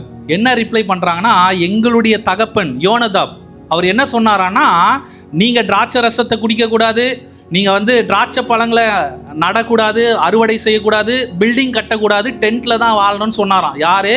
அவங்க தகப்பன் யோனதாப். அந்த யோனதாப் எங்க வர்றாருன்னா 2 ராஜாக்கள் 10வது அதிகாரம் 15-27. நீங்க இப்போ வாசிக்க வேணாம், கண்டிப்பா வாசிச்சா நேரம் இருக்காது. இந்த யோனதாப் எங்க வர்றாருன்னா எகு இந்த யோனதாபை தான் கூட்டிட்டு போறாரு. வா, நான் உனக்கு என் வைராக்கியத்தை காட்டுறேன் அப்படின்னு சொல்லி பால் வர்ஷிப் எல்லாம் உடைக்கிறாரு. சரி, அந்த சம்பவத்தை நீங்க வீட்டில் போய் வாசிங்க. அப்ப இந்த யோனதாப் சொல்றாரு அவங்களுடைய தகப்பன்மார். இதுல ரொம்ப ஆச்சரியமான விஷயம், எனக்கு ரொம்ப ஆச்சரியமா இருந்தது என்ன அப்படின்னா, இந்த யோனதாப் வர அந்த இடத்துக்கும் எரேமியா தீர்க்கதரிசி நாட்களுக்கும் உள்ள இடைப்பட்ட காலம் 200-300 வருஷம் இருக்குமா. இந்த யோனதாப் எப்ப கட்டளையிட்டாரோ அதுல இருந்து இந்த எரேமியா தீர்க்கதரிசி புஸ்தகத்துல ஆண்டவர் எரேமியாவுக்கு ரேகாபியர்கள் கிட்ட போய் திராட்சரசம் குடின்னு சொல்லும் போது 200-300 வருடங்கள் இருக்குமா. அதை எப்படி சொல்றாங்கன்னா, சுமார் 20-30 வருடங்கள் ஒரு ஜெனரேஷன் சொல்றாங்க. அப்போ வந்து 10-15 ஜெனரேஷன் வச்சுக்கோல, 10 வைங்களேன், ரொம்ப மினிமமா வச்சுக்கோ, 10 ஜெனரேஷன். இப்போ நான் இருக்கிறேன் அப்படின்னா என் பிள்ளை, என் பேர பிள்ளை, என் பேத்தி, அப்படி அவங்கன்னு 10 ஜெனரேஷன் ஆயிருக்கு. 10 ஜெனரேஷனா இந்த யோனதாப் சொன்ன ஒரே ஒரு வார்த்தையை அந்த ஜனங்க ஃபாலோ பண்றாங்க. அப்பதான் ஆண்டவர் சொல்றாரு, நீங்க அந்த இடத்த வாசிங்கன்னா, என் ஜனம் நான் சொல்றதை கேட்கல, இஸ்ரவேல் ஜனம் நான் சொல்றதை கேட்கல, அவன் எனக்கு உண்மையா இல்லை. ஆனா இந்த ஒரு யோனதாப் சொன்னதை கேட்டு அவனுடைய சந்ததி 10 தலைமுறை அவன் சொல்றதை கேட்கறான்ப்பா. நீ போய் அவனை திராட்சரசம் குடிக்க சொல்லுன்றாரு. அவன் சொல்றான், நான் குடிக்க மாட்டேன்றான். எனக்கு ரொம்ப பிடித்த வசனம், அதுக்கு லாஸ்ட் வசனம் வாசிங்களா, 35 எரேமியா 35 லாஸ்ட் வசனம் வாசிங்களா. ஆதலால் சகல நாட்களிலும் எனக்கு முன்பாக நிற்கத்தக்க புருஷன் ரேகாவின் குமாரனாகிய யோனதாபுக்கு இல்லாமல் போவதில்லை என்று இஸ்ரவேல் தேவனாகிய சேனைகளின் கர்த்தர் சொல்லுகிறார். இப்ப ஆண்டவர் சொல்றாரு, அவன் ஒரு மனுஷனுடைய கட்டளையை தான் கீழ்ப்படுகிறான், 10 தலைமுறையா அதை ஃபாலோ பண்றான். ஆனா ஆண்டவர் இப்ப சொல்றாரு, அந்த அவனுடைய உண்மையை பார்த்து சொல்றாரு, இனி நான் அவனை ஆசீர்வதிக்கிறேன். இந்த 19வது வசனத்துல, சகல நாட்களிலும் எனக்கு முன்பதாக நிற்கத்தக்க புருஷன் ரேகாவின் குமாரனாகிய யோனதாபுக்கு இல்லாமற் போவதில்லை என்று எப்படி ஆண்டவர் தாவீதுக்கு சொன்னாரோ, உன் சந்ததியில ராஜான்னு ஒருத்தர் இல்லாம இருக்க மாட்டான். அதுதான் வந்து மேசியா, அது நிறைவேறுதலா வராரு. இயேசு கிறிஸ்து தாவீதின் சந்ததியில வராரு. இங்க அதே மாதிரி எரேமியாவுக்கு ஒரு ஆசீர்வாதத்தை சொல்றாரு. ஏன் நான் இதை சொல்றேன்னா, சங்கீதத்தில் இருக்கு, நான் அந்த இடத்துல நான் இப்போ சொல்ல நேரம் இல்லை. சங்கீதத்தில் ஆண்டவர் சொல்றாரு 100வது அதிகாரத்தில் 5வது வசனம் நினைக்கிறேன், அவர் நம்முடைய தலைமுறைகளுக்கு ஆசீர்வாதத்தை தருகிறவர். இன்னொரு இடத்துல யாத்திராகமம் 21வது அதிகாரத்தில் வருது, அவர் 1000 தலைமுறைகளுக்கு கிருபை செய்கிறவர். இந்த 2 இடத்துலையும் பார்த்தீங்கன்னா தலைமுறைகளை ஆண்டவர் ஆசீர்வதிக்கிறாராம். நான் இன்னொரு மனுஷனை பற்றி நான் வாசித்தேன், இது வந்து பைபிளில் இருக்கிற ப்ரூஃப்.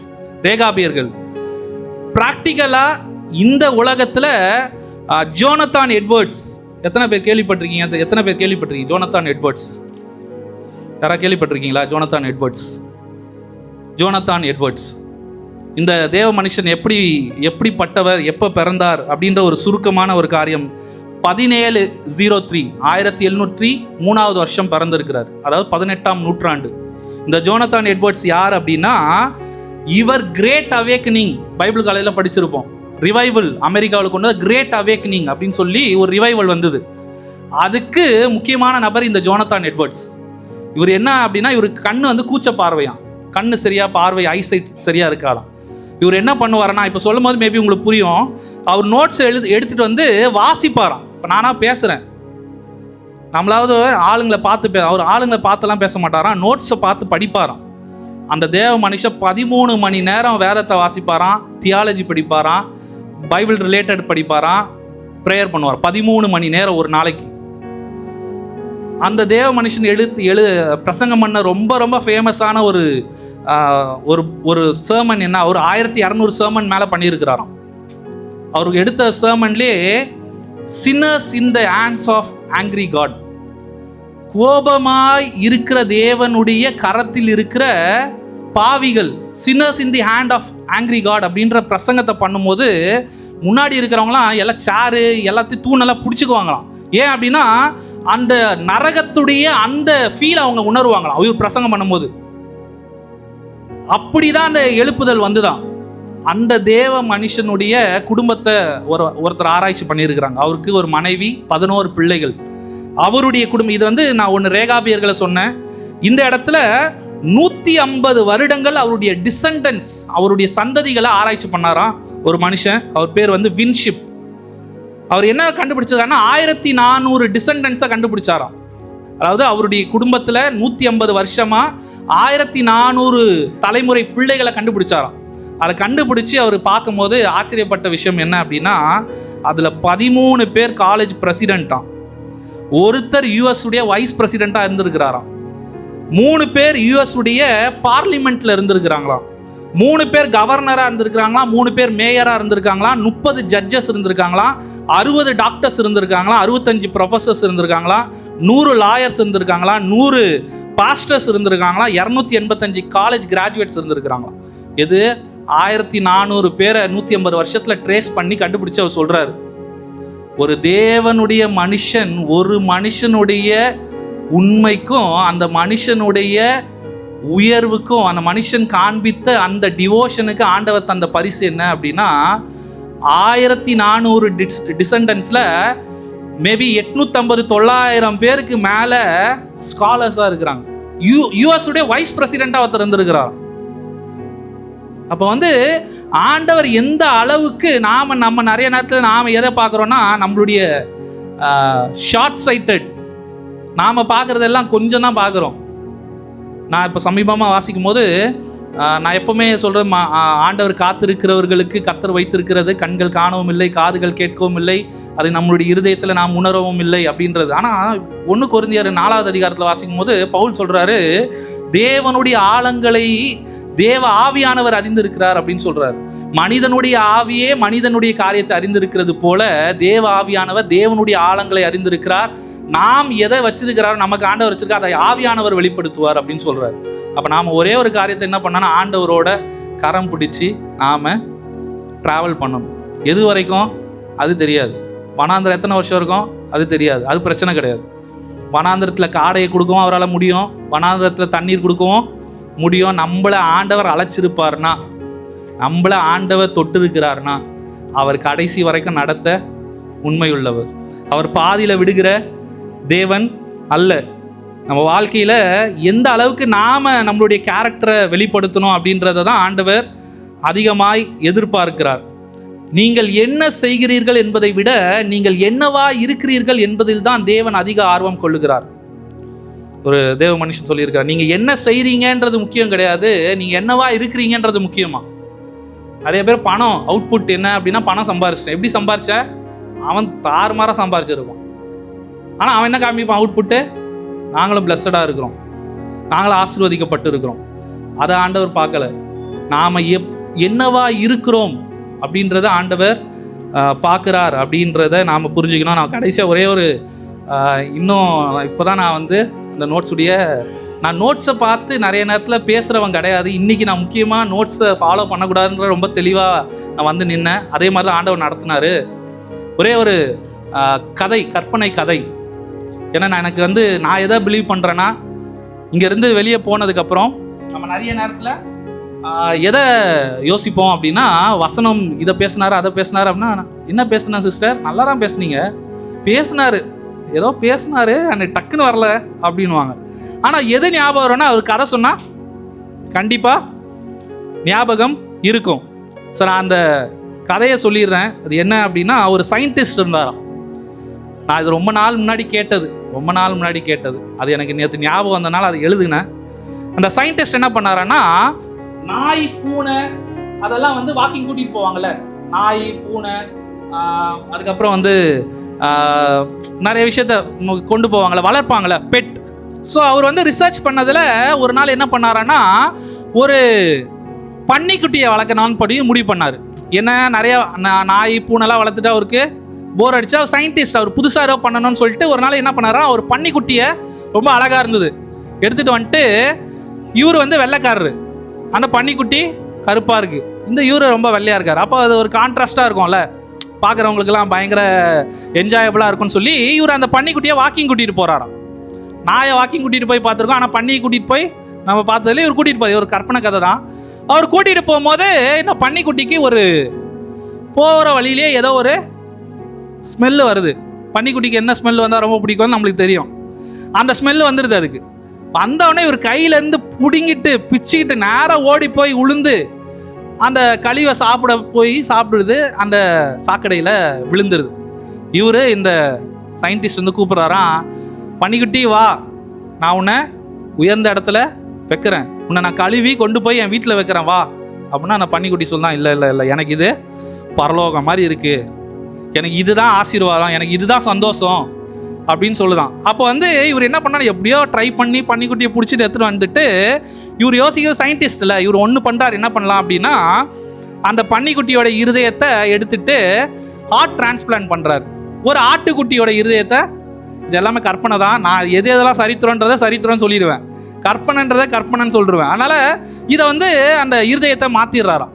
இப்போ அந்த பன்னிக்குட்டி கிட்ட என்ன இருக்கு, ஆட்டுடைய இருதயம் இருக்கு.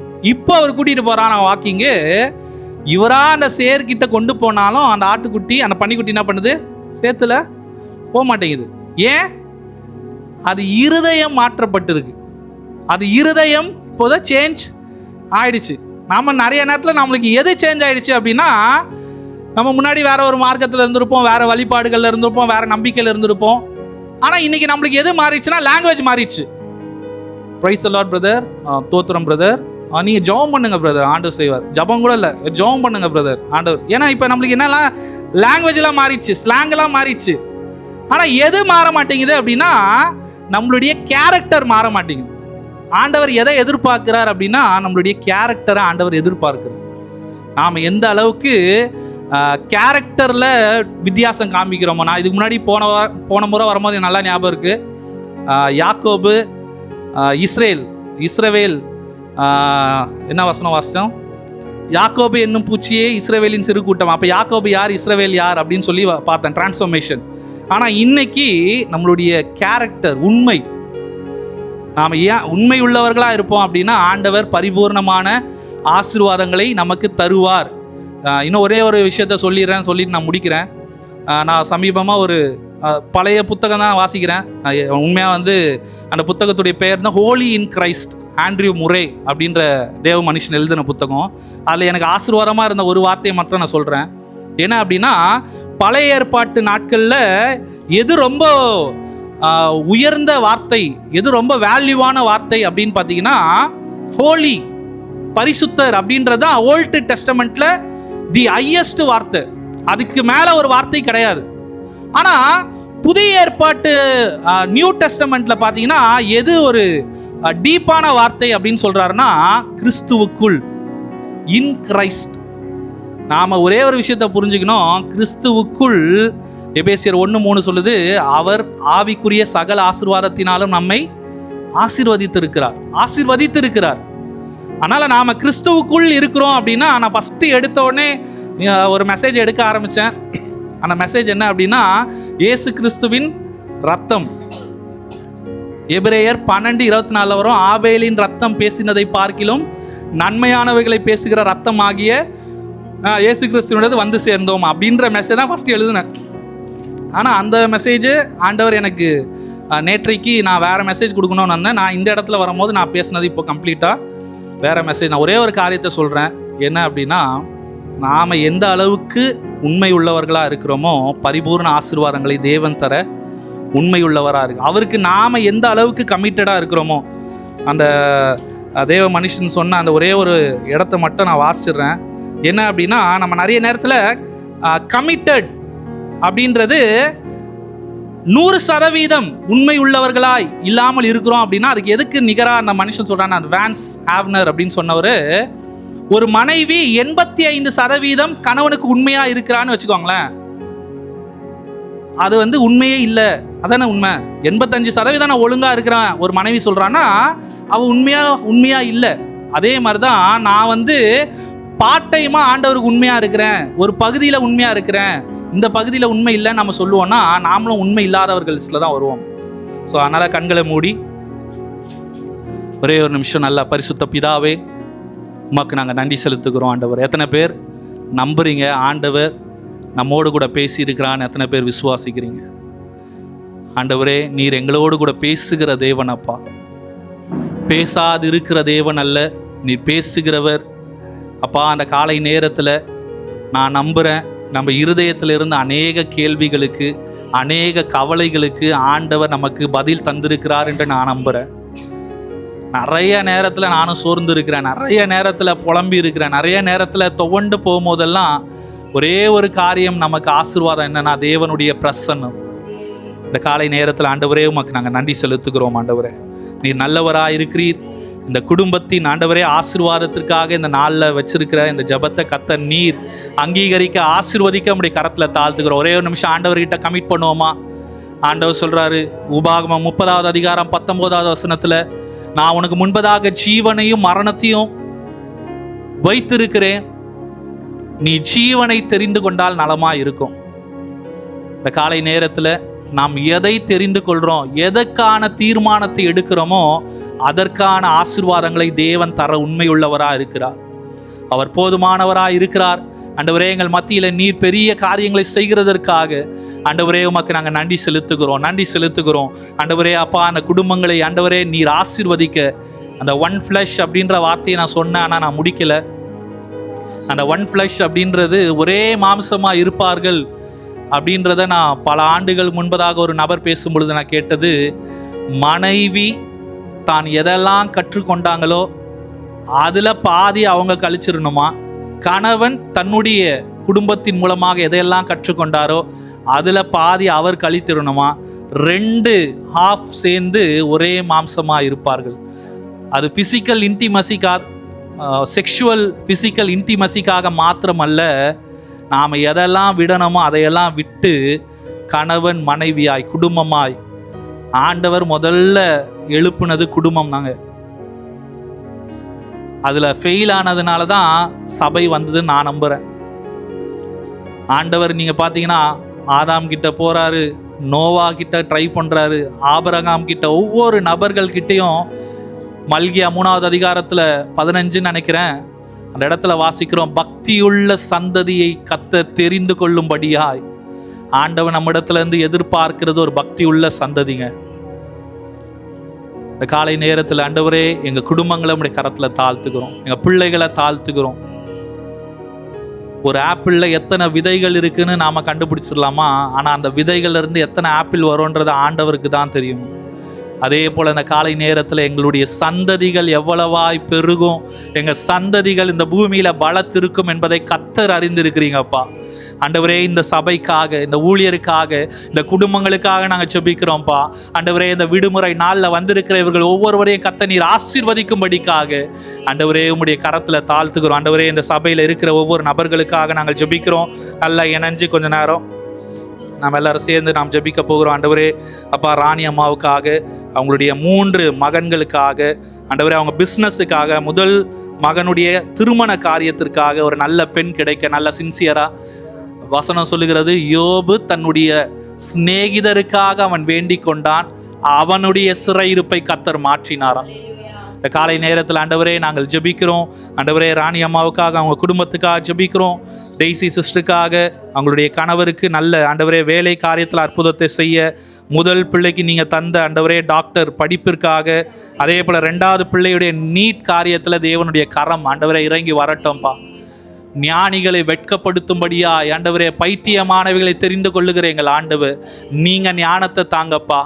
உலகத்தின் ஆண்டவரே பைத்தியத்தை விட ஆண்டவரே தேவனுடைய ஞானம் அதிகமாக இருக்கிறதுன்னு கொரிந்தியர்ல வாசிக்கிறோம். ஆண்டவரே, நீர் ஞானிகளுக்கு ஆண்டவரே அப்பா ஞானத்தை தருகிறவர், அவருடைய ஆண்டவரே ஞானத்துல பிடிக்கிற தேவன் அப்பா. இந்த காலை நேரத்தில் நீங்கள் ஞானத்தை தந்து ஆண்டவரே சித்ரா சிஸ்டருக்காக ஜெபிக்கிறோம். அவங்களுடைய கணவருக்காக, அவங்க கணவர் ரட்சிக்கப்படணும், அவங்களுக்கு பிள்ளை வரட்டும். ஆண்டவரே, நாங்கள் ஆண்டவரே ஒருமனப்பட்டு ஜெபிக்கிறோம், நல்ல ஒருமனப்பட்டு என் நாமத்தினால எதை கேட்டாலும் செய்வேன் என்று சொல்லி இருக்கிற ஆண்டவர், இந்த காலை நேரத்தில் ஆண்டவரே நீர் உண்மையுள்ளவராக இருக்கிறீங்கப்பா.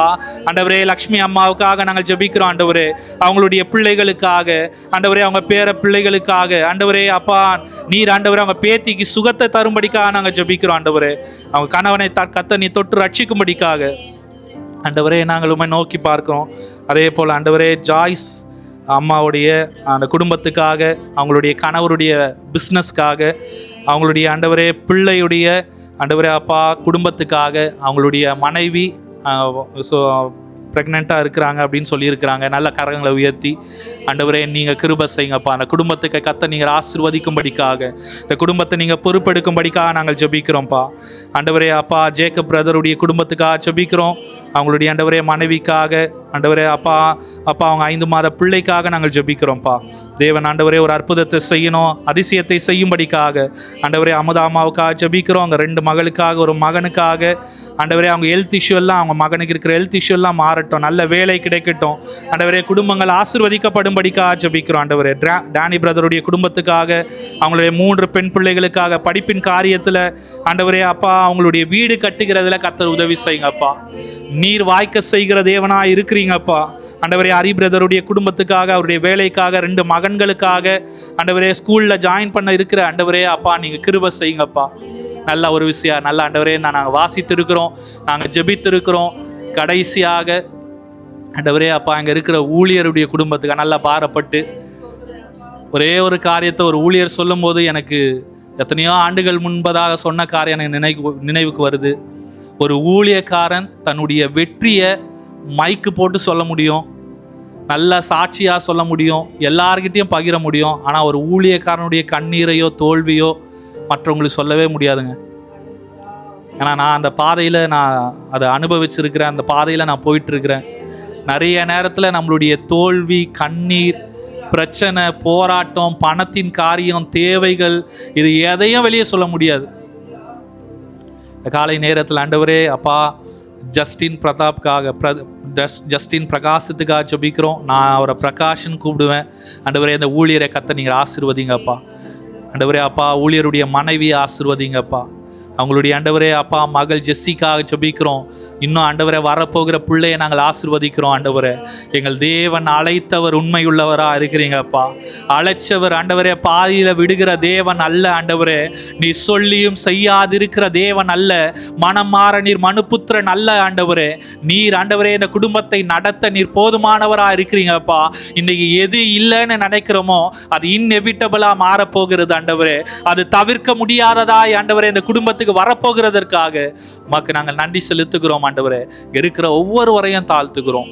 ஆண்டவரே அந்த கீபோர்டு ஹெல்ப் பண்ண ஆண்டவரே மகனுக்காக ஜெபிக்கிறோம். கர்த்தர் இந்த குடும்பங்கள் எல்லாம் நீங்கள் ஆசீர்வதிக்க.